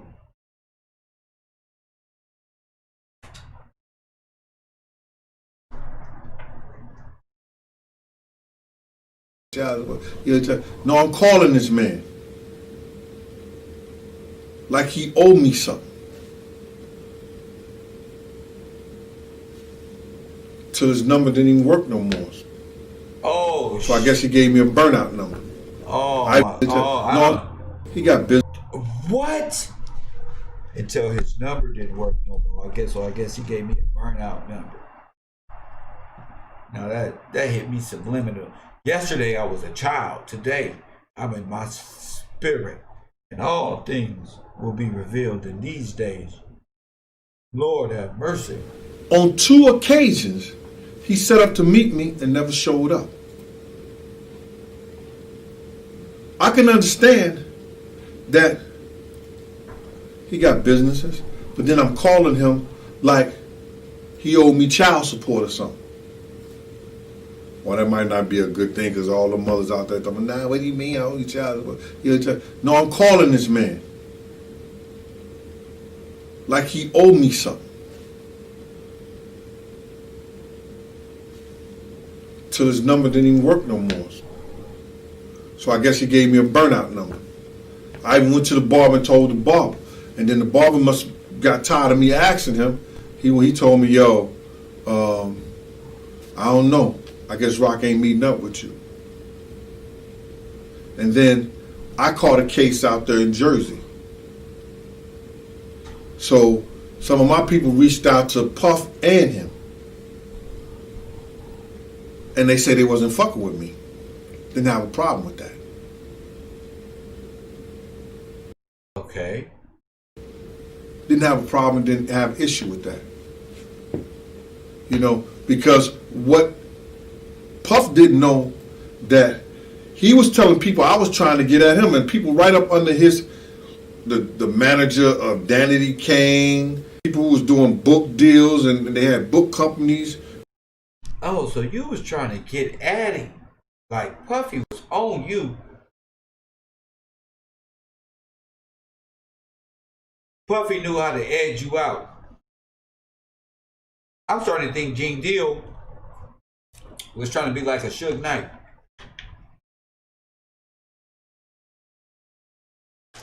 Go for bodyguard, record executive, overnight. Somehow, some way. With Karen Hunter and everything like that, they was offering me deals, and they just as much as friends they are mines. And I told you this before. I ain't turning down nothing but my motherfucking collar, cause I know the way he does business, he not gonna let none of that shit back. Hey, check this out, y'all. Check this out. D-Jack has the perfect question. How D-Rock didn't drink, he didn't smoke. But you and D-Rock just smoked the L. Press 1. See, that's why I like my students. How you and D-Rock didn't smoke, but you smoked the L with D-Rock. Shout out to DJ, where everybody clowning in the chat room. How is this even possible? How is that even possible? D-Jack is having a block day. That D-Jack is back, baby. That nigga back. Who is you? Who is you, nigga? I'm the nigga with power. That's who. Coffee and Kush TV. Look at this one. This whole thing got me, man. Come out about him, he gonna fight all that. I've seen him operate like that before. So for all you guys who said, yo, you never said nothing to D-Rock, I reached out with D-Rock too many times. He cannot get in front of nobody and say, I never tried to reach out to him. Because I wanted to know, did he change your mind? Or did them girls change it? Who changed your mind? Who changed your mind? I went to the barber. I'm going back. He even went to the barber. Let's go back to the barber. I told the barber. And then the barber must got tired of me asking him. He told me, yo, they ain't fucking with you. I don't know. I guess Rock ain't meeting up with you. And then I caught a case out there in Jersey. So some of my people reached out to Puff and him. And they said they wasn't fucking with me. Didn't have a problem with that. Didn't have a problem, didn't have issue with that. Yeah, when was this? When was this? Was this back in New York? Nice question, Amanda. Nice question. When did this happen? Who they owe money to? Who they owe money to? Why they ain't fucking with you? How you on a magical night end up with them?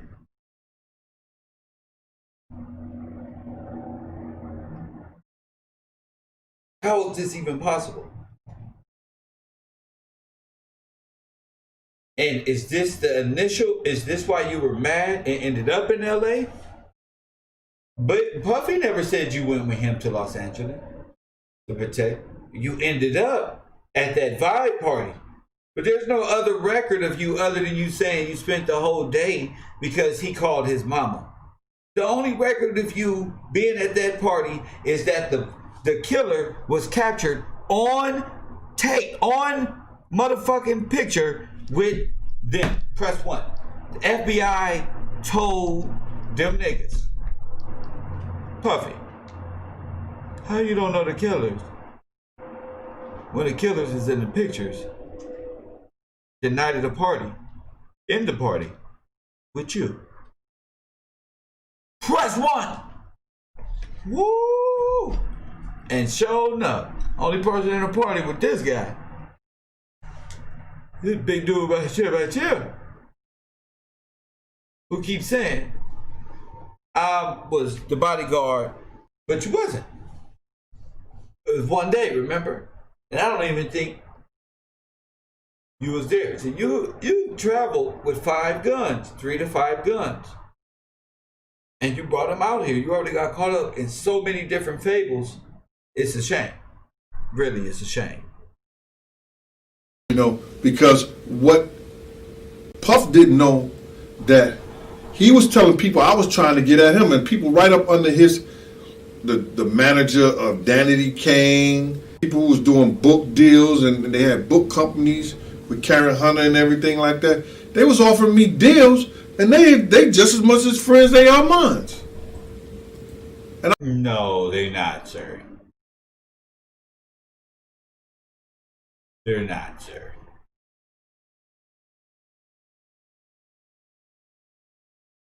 I told you this before. I ain't turning down nothing but my motherfucking collar, because I know the way he does business, he not gonna let none of that shit bad come out about him. He gonna fight all that. I've seen him operate like that before. So for all you guys who said, yo, he never said nothing to D-Rock, I reached out with D-Rock too many times. He cannot get in front of nobody and say, I never tried to reach out to him. Because I wanted to know, did he change your mind, or did them girls change it? Who changed your mind? Who changed your mind to come to that Vibe party? And that's real important. I'm not saying Big they wouldn't have got him some other time, or nothing else would have never happened.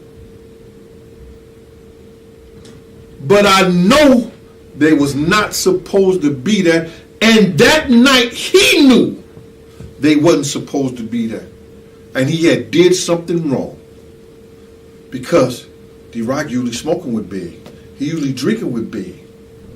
He ain't do none of that. I ain't just saying this right now. I said it in the last video. D-Rock ain't drink nothing and didn't smoke nothing. D-Rock came over to me, and D-Rock said to me, he said, yo, Gene, I ain't never seen you look like this. What's up, bruh? I said, yo, Rock, these niggas is coming at us tonight. And Rock said, yeah, all right, man, I got you. He stayed to the right side of Big, like looking at Big the whole time, didn't take his eye off of him, and didn't move. Rock ain't drink nothing, Rock ain't smoke nothing. He kept his eye on Big the whole time. You understand? And I was behind Big. He knew.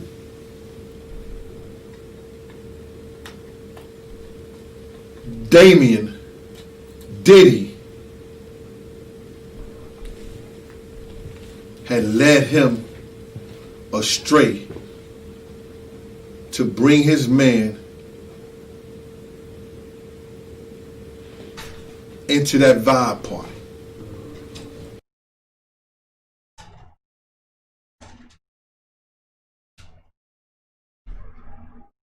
But I thought it was a random event. Never mind. He knew that. And he knew he was wrong. But you're a bodyguard. He came over to me. He said, Gene, I ain't never seen you like this before. I said, nigga, this shit could go down at any time. No, you didn't. You said they coming at us tonight. Press 1. That's what he said on that other one. They coming at us tonight. And now you saying, oh my goodness. I gave Paul one of my guns. Okay. Paul, he gave Paul a gun. Press 1. We got, okay. He gave Paul a gun. Press 1. He gave Paul a gun. Let's write this one down. I gave Paul a gun. And what else you do? Here's the good stuff here. Here's Detective GILLZ, prosecutor, judge here. I'm Judge Dredd around this bug. There's the good stuff there. I gave Paul a gun. I gave Paul a gun. I could assume that would be the gun you brought from New York. Press 1. For this is the same damn day, sir. Continue on. What else you bring? Punk. He had one of my guns. Okay. He had one of your guns. At that given time, Uh-huh. he was Biggs Judas.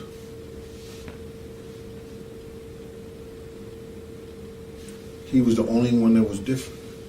Didn't drink, didn't smoke. Kept his eye on his man. He knew that nigga Puff set him up. What? He knew that nigga Puff had them girls. They stood out there. They stood all day gone.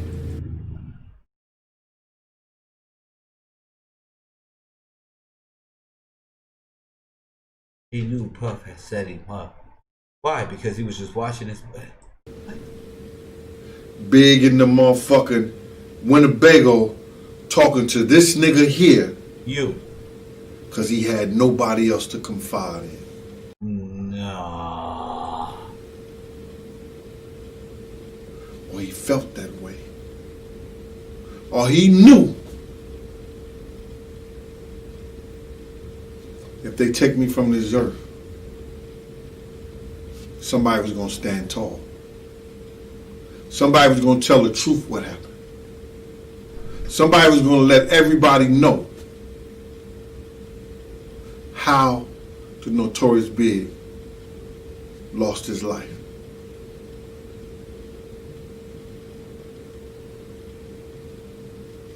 When we stood down there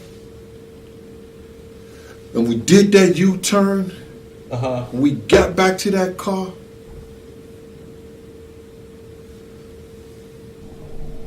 Wait a minute.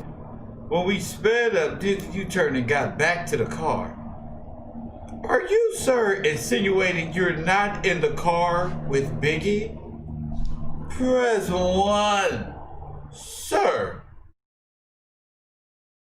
Oh, nah, bro. I believe there is video of Biggie and who's in the car with him. Press 1. Should we go to Exhibit B?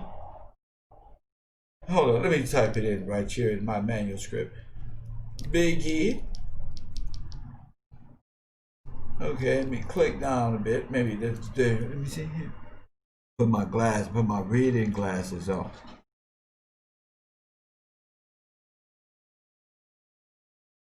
Can somebody please send me the video, please? The official video. Send it to my desk right away, please. Please. And I'm saying please with a passion. Google it. do what you gotta do to get me the video of Biggie Smalls' assassination. The official video, the real one. Where you get a chance to see who is in the car with Biggie. Press 1. We do need that, right? So he's saying when they did the U-turn, that's when you saw what happened. So we better not see you in that car with Biggie now. Press 1. Since you is in the other car. Let me just rewind your testimony real quick just to see it, sir. This is making more sense as you speak. On this earth, somebody was going to stand tall. Somebody was going to tell the truth what happened.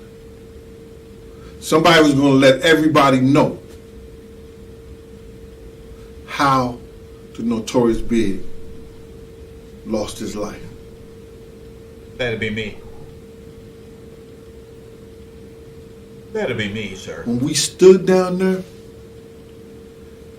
and we did that U-turn, and we got back to that car,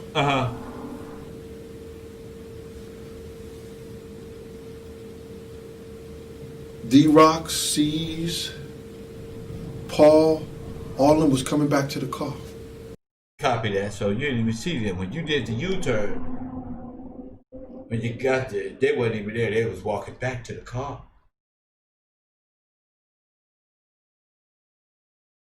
Y'all hear this shit?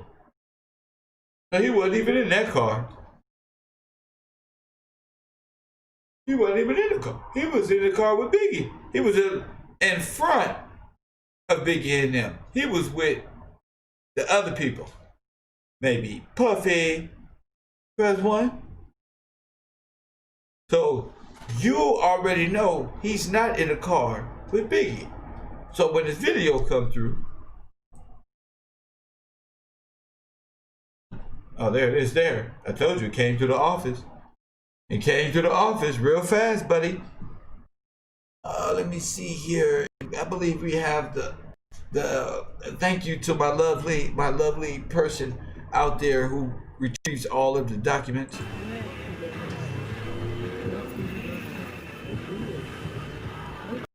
So we should be able to tell who's this guy because he has a big old number 4 on his jersey, correct? Press 1. So he should not be in the car with Biggie.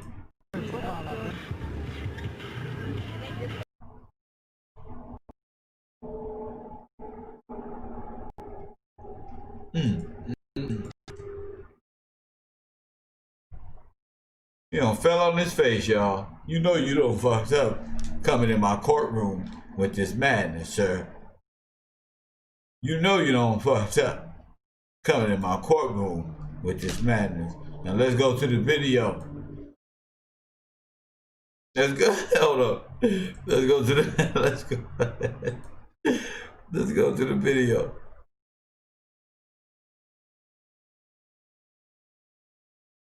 Let's go to the video. All right, here.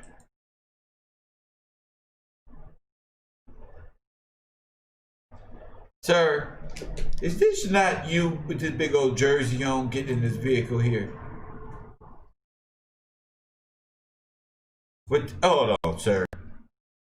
Hold on, sir. Hold on, y'all. Is that him getting in that car right there?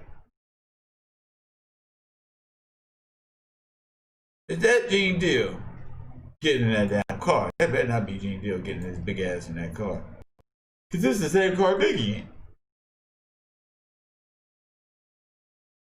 There's Puffy. Now where's the...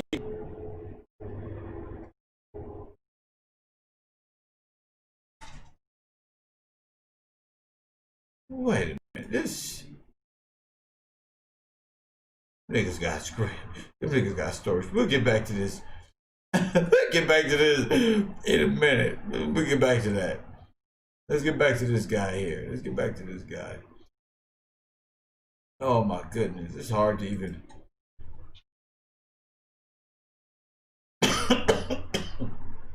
Go ahead.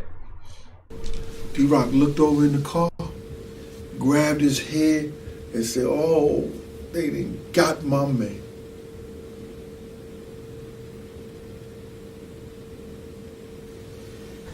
He said, "They got my man."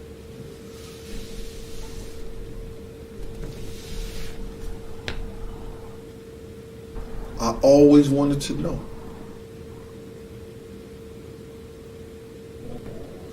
why was it so important?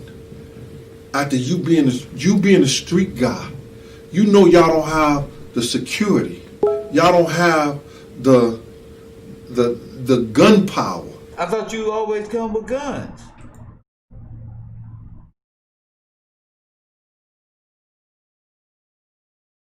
I thought they always come with guns, y'all.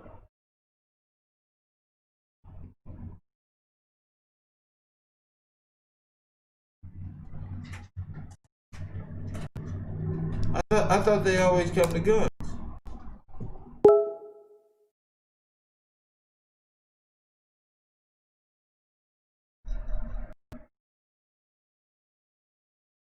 Now, here goes an image right here that I found of Mr. Gene Gill.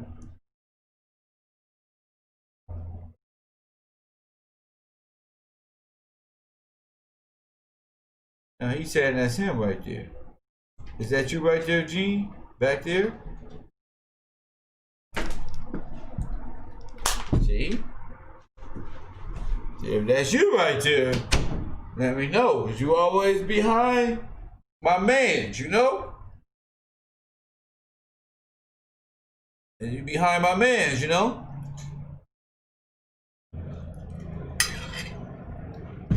That look like that same shirt.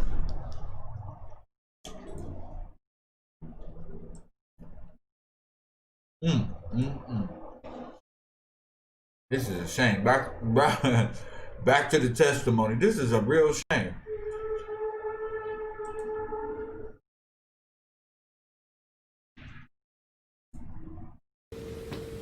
You in enemy territory.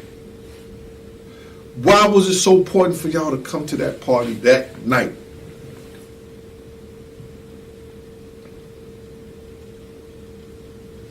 We haven't stopped there. We don't stop there. When we was waiting, and Puff was running back and forth outside, going to get girls, talk about Gene, remembering her, the same shit he was doing in the party.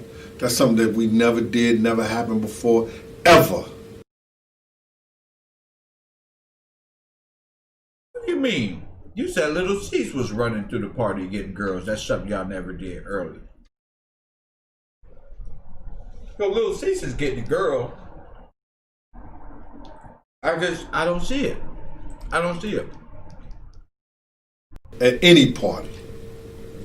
He was doing that shit upstairs. Now, you see a couple of pictures, Puff right there, sitting down.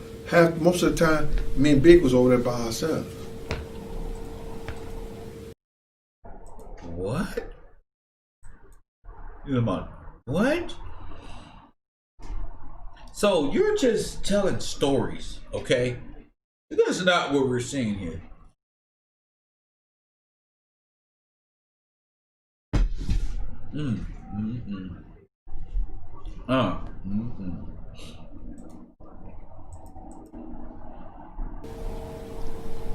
Him, Stevie J, running around the party. And me and Big was right there. A couple of girls may come over. Like I said before, Keefy D, a couple of Crips came over. A couple Bloods came over with Death Row pennants. Talk about they ain't care about all the bullshit. It's about the music and shit. Yeah, all right, whatever. You know what I'm saying? I'm not caring about that.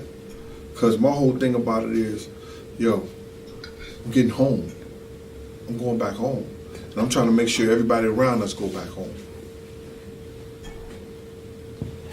So now, we're outside. And we just blowing time. For what? For what?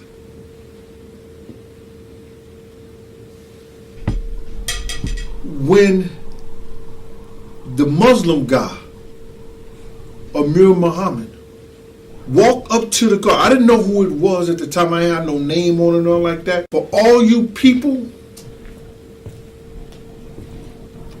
the LAPD has a picture, and I'm not talking about no lineup.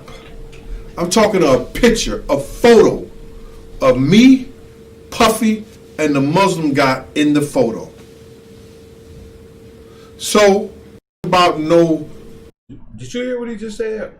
I told you, inside the party. I told you. They was all there.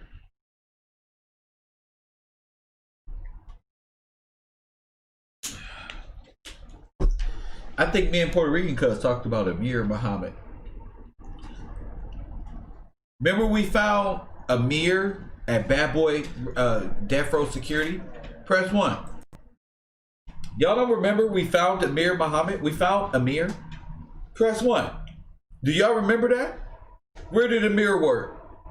He worked with Frank. Death Row. Y'all don't remember that? See, I've been putting the work in, y'all. Puerto Rican, one of my faithful students, have been putting the work in, y'all. I've been putting that work in. And y'all need to start paying attention. Because we told you. I told you, suckers. Have row. Oh, this sounding good. Put that right there. Oh, this sounding good. I ate my potatoes this time.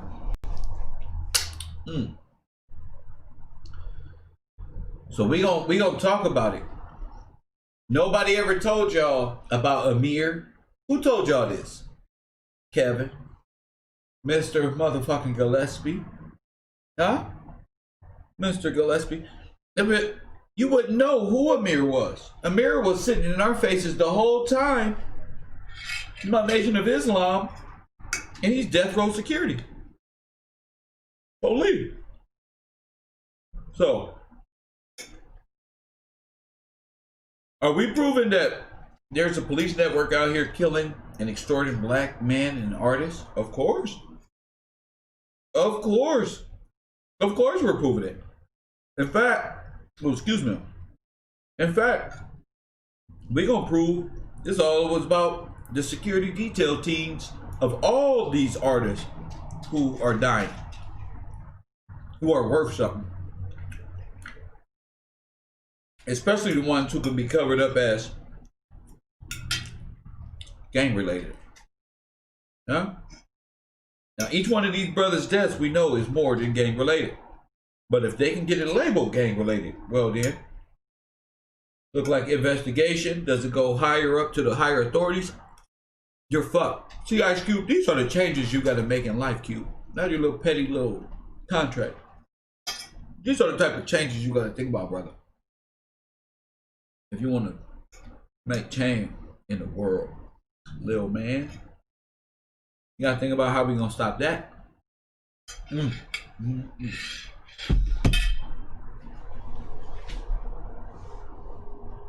Now, with one piece falling apart here, you can clearly see that in real time, I mean, they could really solve these murders. They can really solve these assassinations if they wanted to. But all you gotta do is question Gene. Gene gave a gun to Paul, remember? You know, good old Paulie. Who's Paul? Who's Paul? Is that the Paul? Is that Uncle Paulie? Press 1. Is that Uncle Paulie? Press 1. Yes, I think it is. I think it's Uncle Paulie.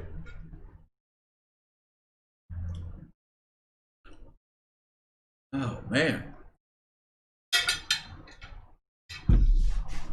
This is some good information Gene Deal has given us.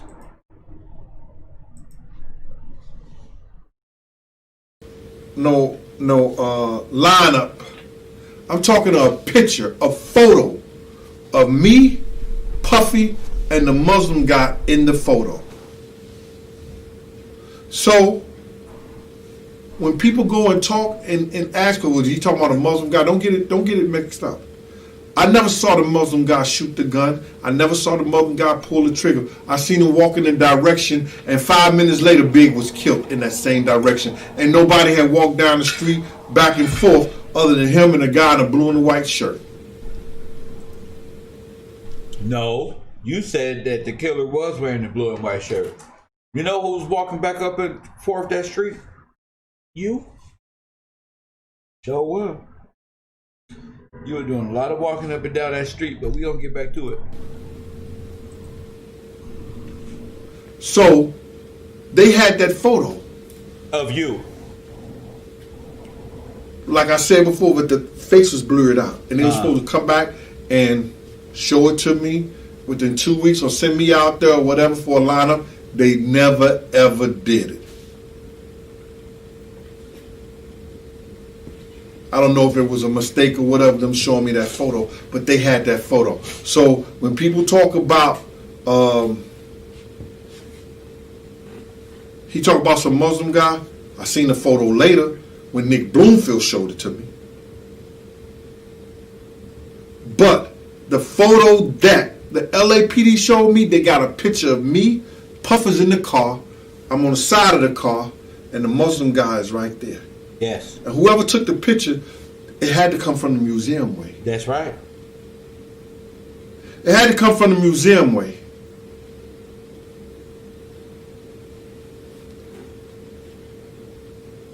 Because it had the side of me with Puff and the Muslim guy.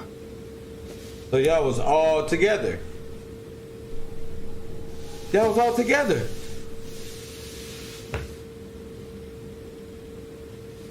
And you stuck. Because y'all don't know what Jerusalem. to do. He's right there. California. Jerusalem, California. Look, Jesus, Biggie, that one and that The one. Mafia. The disciples. Yeah, right. Yeah, right.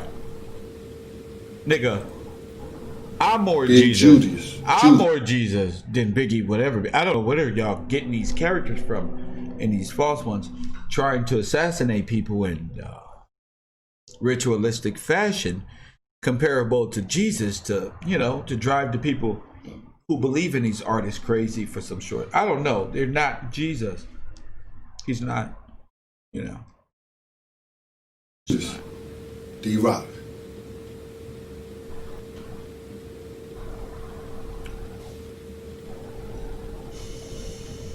Damien. The devil. Diddy.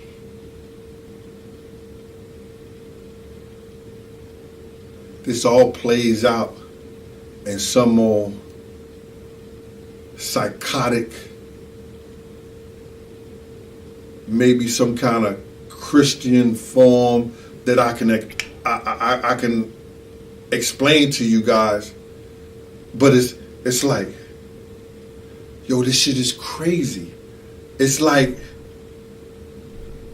this shit plays out just like that in my head sometimes. It plays out just like that in my head sometimes. And the fact that I'm explaining all this to this Big's mother, and tears is rolling down in her face.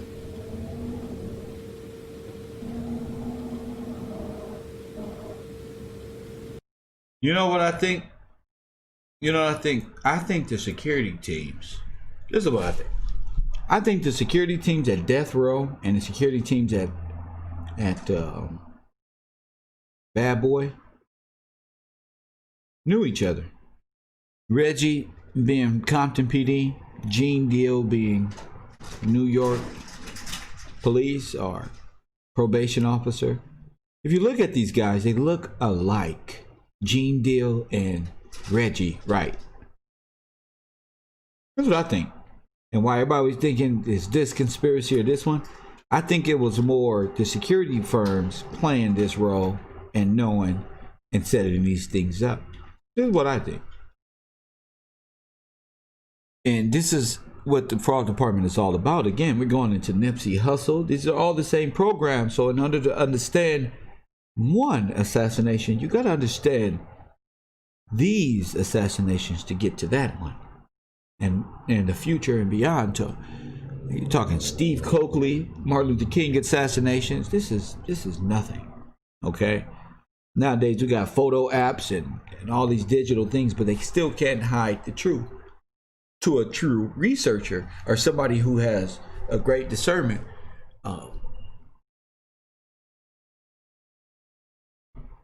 Gene Deal is a witness.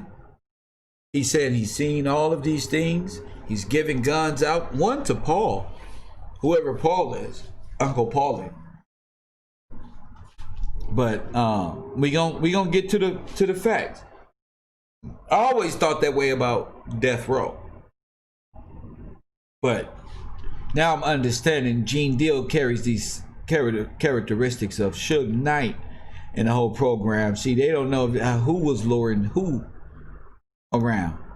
Because Gene Deal also said on public record that the police, there was an off-duty police officer that was with them as well. Press 1. So we'll get to that.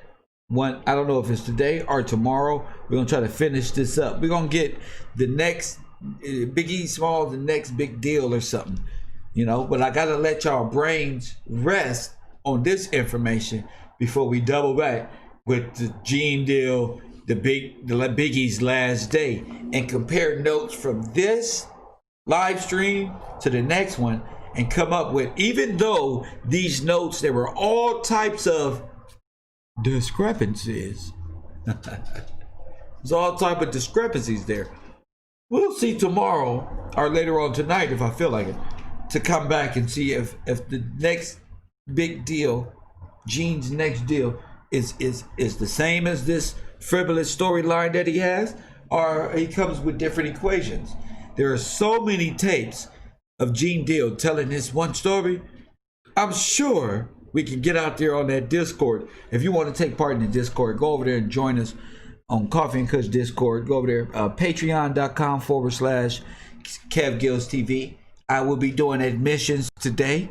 So if you want to get in, enjoy, sit back, become part of the Kev Row community. Do that. We're having a blast. Kev Row. I'm like Willy Wonka around here. Jeez. As I look back on my life, I know we all got a purpose. We sure do, buddy. We all guess what my purpose is, y'all. Just guess. I believe that. I think we all got a purpose. What do you think my purpose is? Gene Deal. Whatever. Y'all ain't came to this conclusion yet. I'm sure Sonetta and the rest of you guys have all bundled up one way or another and said, what is this? What is it? You ain't did that one yet? You should. You should. all have something that we have to do, somewhere we have to go, something that we have to say. And maybe it means something to somebody. Realize this is my story. Good. Let me ask y'all something. As we continue on, you can go ahead and step down for today. He's done. Go ahead and get him. He needs to eat. And go cook something. Go cook something, OG. We'll see you tomorrow in day 2 of Gene Deal testimony. On that note, go ahead, watch your step, them diabetic ankles. Go ahead, watch it. That'll make no sense. Go ahead, right there. That'll make no damn sense. You gotta solve all these equations, all these dang tales of stories of this one and that one. It's hard to make sense of it until you start taking notes. See, when you take notes, You able to look at your notes and you able to go back and say, the only day I ever spent with Biggie is long, period. And things like Gene Deal, I came with 3 weapons, myself usually 5. I wouldn't have remembered that because I smoke. But now that I take notes, I tend to remember 94% more of what I would have forgotten. Coffee and Kush TV. So take notes in class. It really helps out. Trust me. Trust me. Gene Deal, the last big night. We got to keep bringing these up because, again, we're dealing with security firms. Say it with me. Security firms. Patreon.com/GILLZ TV.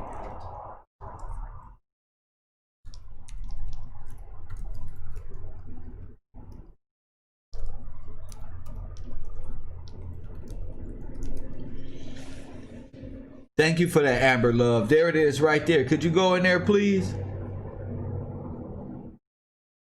Please go to Patreon and send Kev your Discord info. Thanks. That's not how you do a Patreon link. Tiffany, thank you so much. Thank you so much, Amber Love. I'm sorry. These people act like they don't forgot how to moderate. They'd rather have fun in my courtroom than do what's right. We talking about security firms, Tiffany. Could you post the damn link? Damn it. Jeez, man. Anybody else needs a link out there so I can get mad at Tiffany? Jeez. I got the host of the show.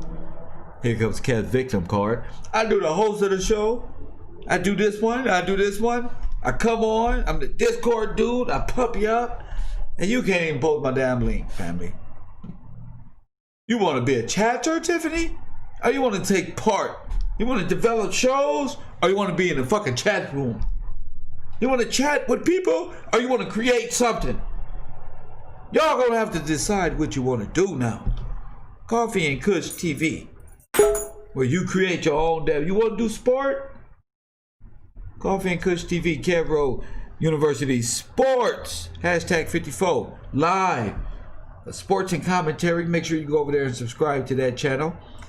Go over there to the Patreon so you can get on the Discord. We'll talk more about where you're learning right now. Not tomorrow. Right now. And we're learning this right now. Gene Deal has said all of this. I ain't said none of it. Gene Deal said it all. Don't look at me and be like, Kev, why you telling? I'm not telling nothing.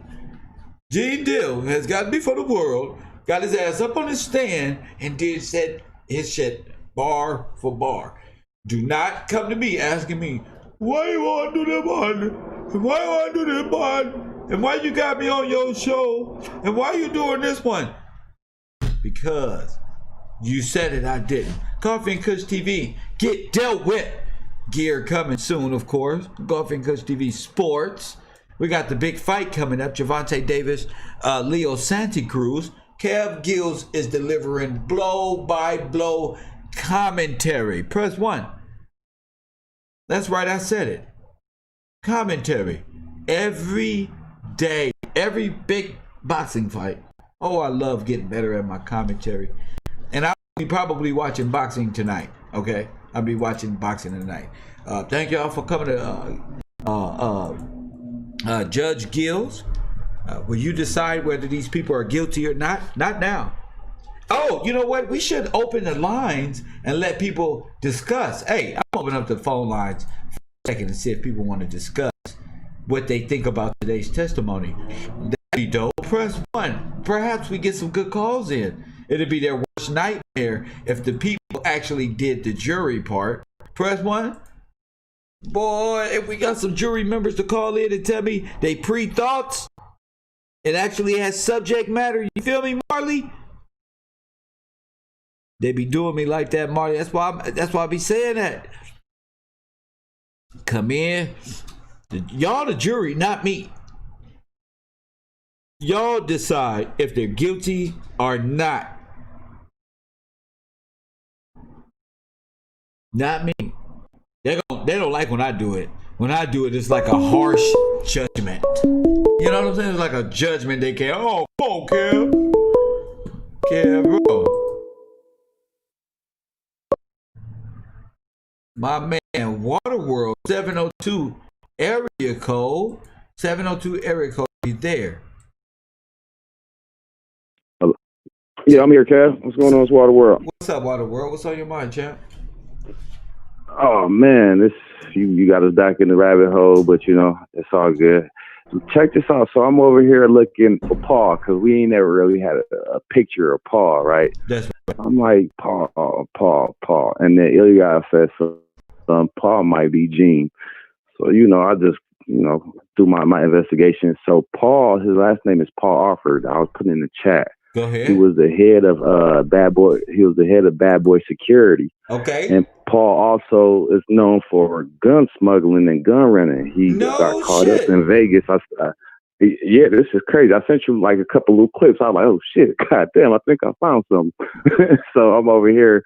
I look at it. So he was in trouble in Vegas.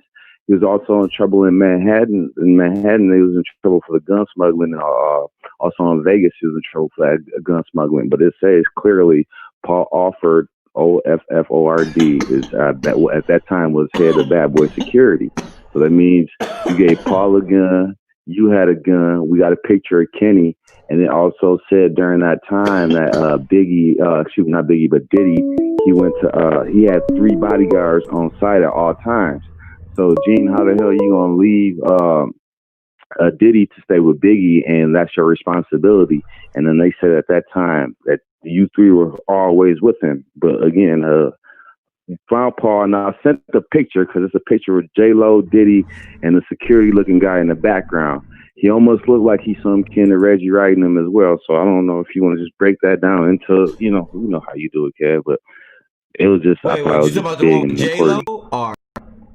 Yeah, I sent one with J-Lo. It's J-Lo, Diddy, and it's a black dude right behind him. That's and Paul. The black dude look like Kevin Wright. But I said, yeah, you hear me? Yeah, Reggie Wright. But I was like, he said they look like Reggie Wright. I like, this got to be Paul because he looked like Reggie. Plus, he looked like a big security dude. And with all this, it just seemed like Gene, he didn't get his cut. He didn't get the cut he wanted, so he trying to extort everybody. I'm gonna tell the whole story. At least that's what it seems like. I'm gonna tell the whole story what really went down because I know what went down because I was there too and I was part of it. It just seems like when you hit on the mark with like he had to been kidnapped. He had to. It just seemed like they Nipsey hustled Biggie as well. Like that whole little setup how Nipsey went to the studio, came back, just frightened. After the studio, that's how after the studio. What? What? Did you go to the vibe party? Yeah, what? Kidnapped? Like, what the fuck happens? And then you're saying, yeah, for sure something's gonna happen, and you security, right. And D-Rock don't got a gun, Lil C's don't got a gun. So like, this is the biggest star in the world. He's making the money for Diddy. So if his star is gone, Diddy ain't gonna have no more money. But now that we know what goes on in the industry, they set up depths because, you could get paid off masters and royalties and all that. So just let's say the other way around. Let's say instead of Biggie was broke, let's say Diddy was broke. And Diddy knew that the only way he could get his money back if something happened to Biggie because he owned BMF some change. And he probably told BMF, hey, this is what I'm going to do. Because back in the 90s, nobody was scared of Diddy. Diddy ain't hold no weight like that. Because I'm an 80s baby, but, I grew up off the East Coast stuff. Like, Biggie and them, his whole crew could have, they had more say-so in the streets than Diddy did. You know what I'm saying? So, like, if I say Diddy, we leaving Bad Boy, he could have left Bad Boy without, you know what I'm saying? Without an issue from no Diddy. Diddy wasn't a force back then. You know what I'm saying? I know the 80s baby, like Diddy wasn't no major player like that. He was getting stomped on. They used to laugh at Diddy. He was a dancing nigga. That's why Suge said what he said about Diddy. You just a shiny suit dancing fool. I just like how this seems. It just seems like Biggie was finna leave him. He knew that, and then they set him up. I don't know how they set him up, but that's why we in class. And that's all I have to say about Paul. So the timelines that we got really, there's no time other than him saying all day. We did the hypnotized video, and then 8 o'clock we were supposed to reshoot the video, but they ended up at the vibe party. So I thought they stayed a whole weekend out here, and this was took place all over a few days. But for him, I don't know how this turned out. I don't know if the hypnotized video is the same day as the vibe party, and I believe that it is, which is making this more like a planned It's attack. hard. It's harder than what it is. Like how, first of all, somebody that just met you, or not even met you, y'all around whatever y'all doing it. Within the 24 hours, I'm gonna let you know about my money, how my money work, and all this stuff. I'm not gonna just describe my money to you. And then now you said D-Rock ain't smoke, now D-Rock smoke. The thing that got me on that right there, Kev, is like, okay, usually people tend to smoke when they nerves are bad to calm you down and shit. Either y'all did something prior, or y'all was planning prior to where y'all met up to where this is what y'all gonna do. And like he had to hit the air just to go ahead and calm those nerves down. That's when you say he started smoking, and I ain't never smoked. Calmed his nerves down because he smoked something. He just kept staring at big. You feel me? Like you over there, he smoked something.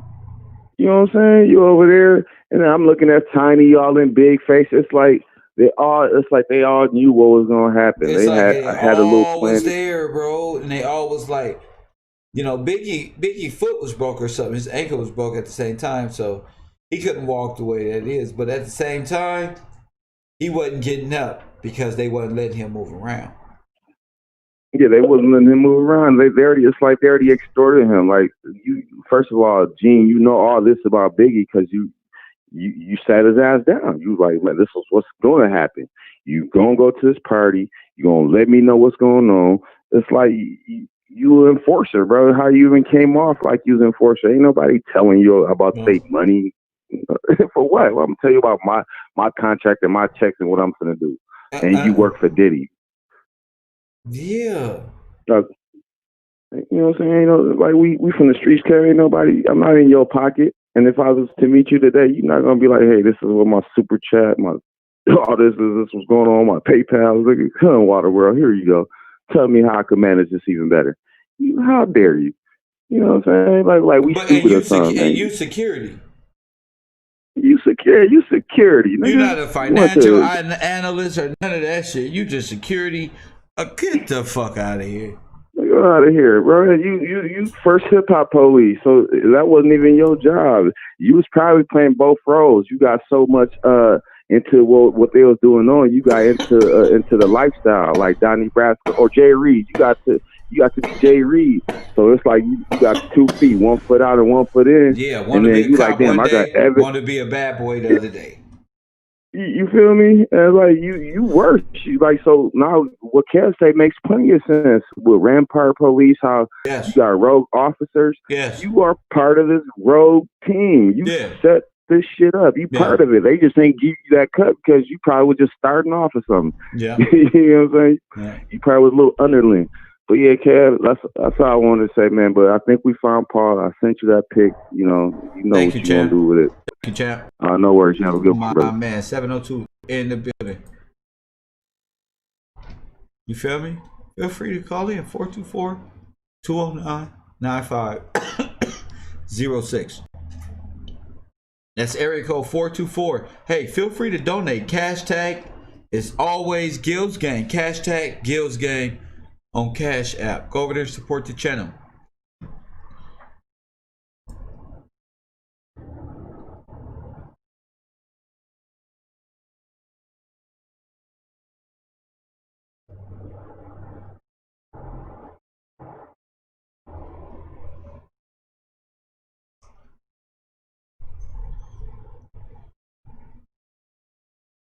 Gene Deal is also a Q dog. Yes, he is. Yes, he is. I've seen that. Coffee and Kush. Judge GILLZ. Excuse me. This is Judge GILLZ. You're on the air. Good evening, Judge. What's up, family? What's your name? Where you calling from? is Puerto Rican cuz. Good evening, Judge. Permission to question the witness, Judge. Go ahead. Make sure you keep it logistical and hey, permission granted. Go ahead. Good evening, Gene.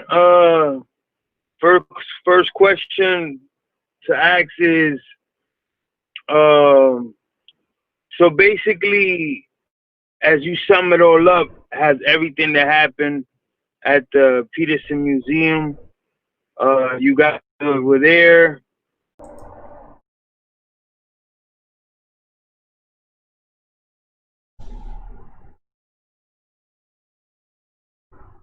I hope that works.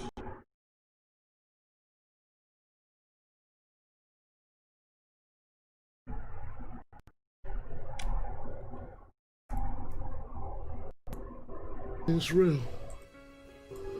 That's how real. All right, there it is.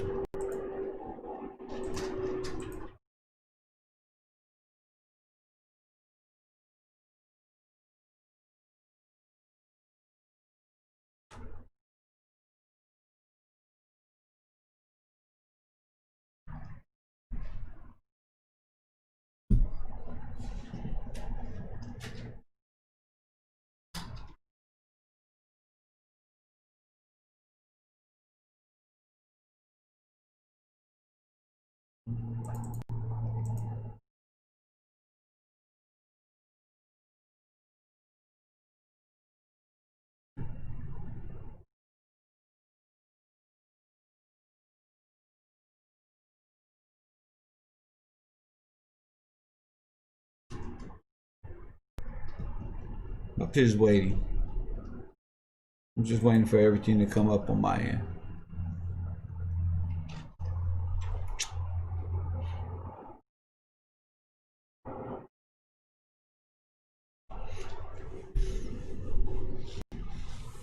Hang out for a minute, shit.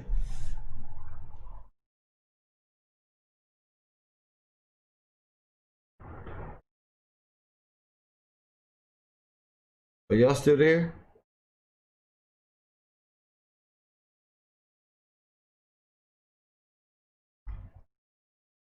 All right, I think we still there. All right, I think we still there. I'm gonna try to get PR Cub back on the line. I'm gonna try to get PR Cub back on the line. All right. There's always something, but hey, work through it. There's always technical difficulties around this camp.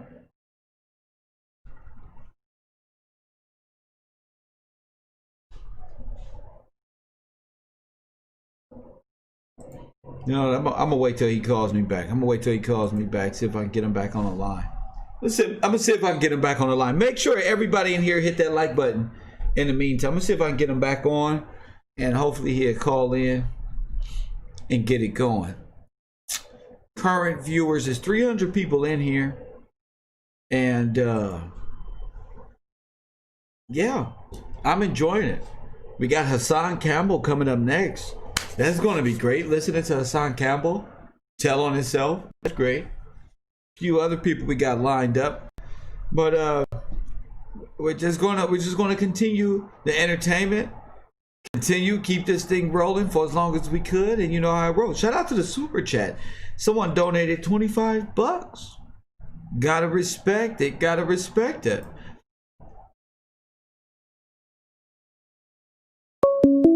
Gotta respect it. $25.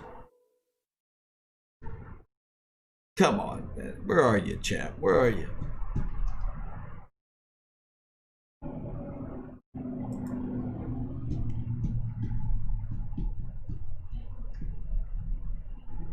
It's all applied to us? I don't think it is. I don't think it is. I just think real people need questions, and they got questions, you know? So why not?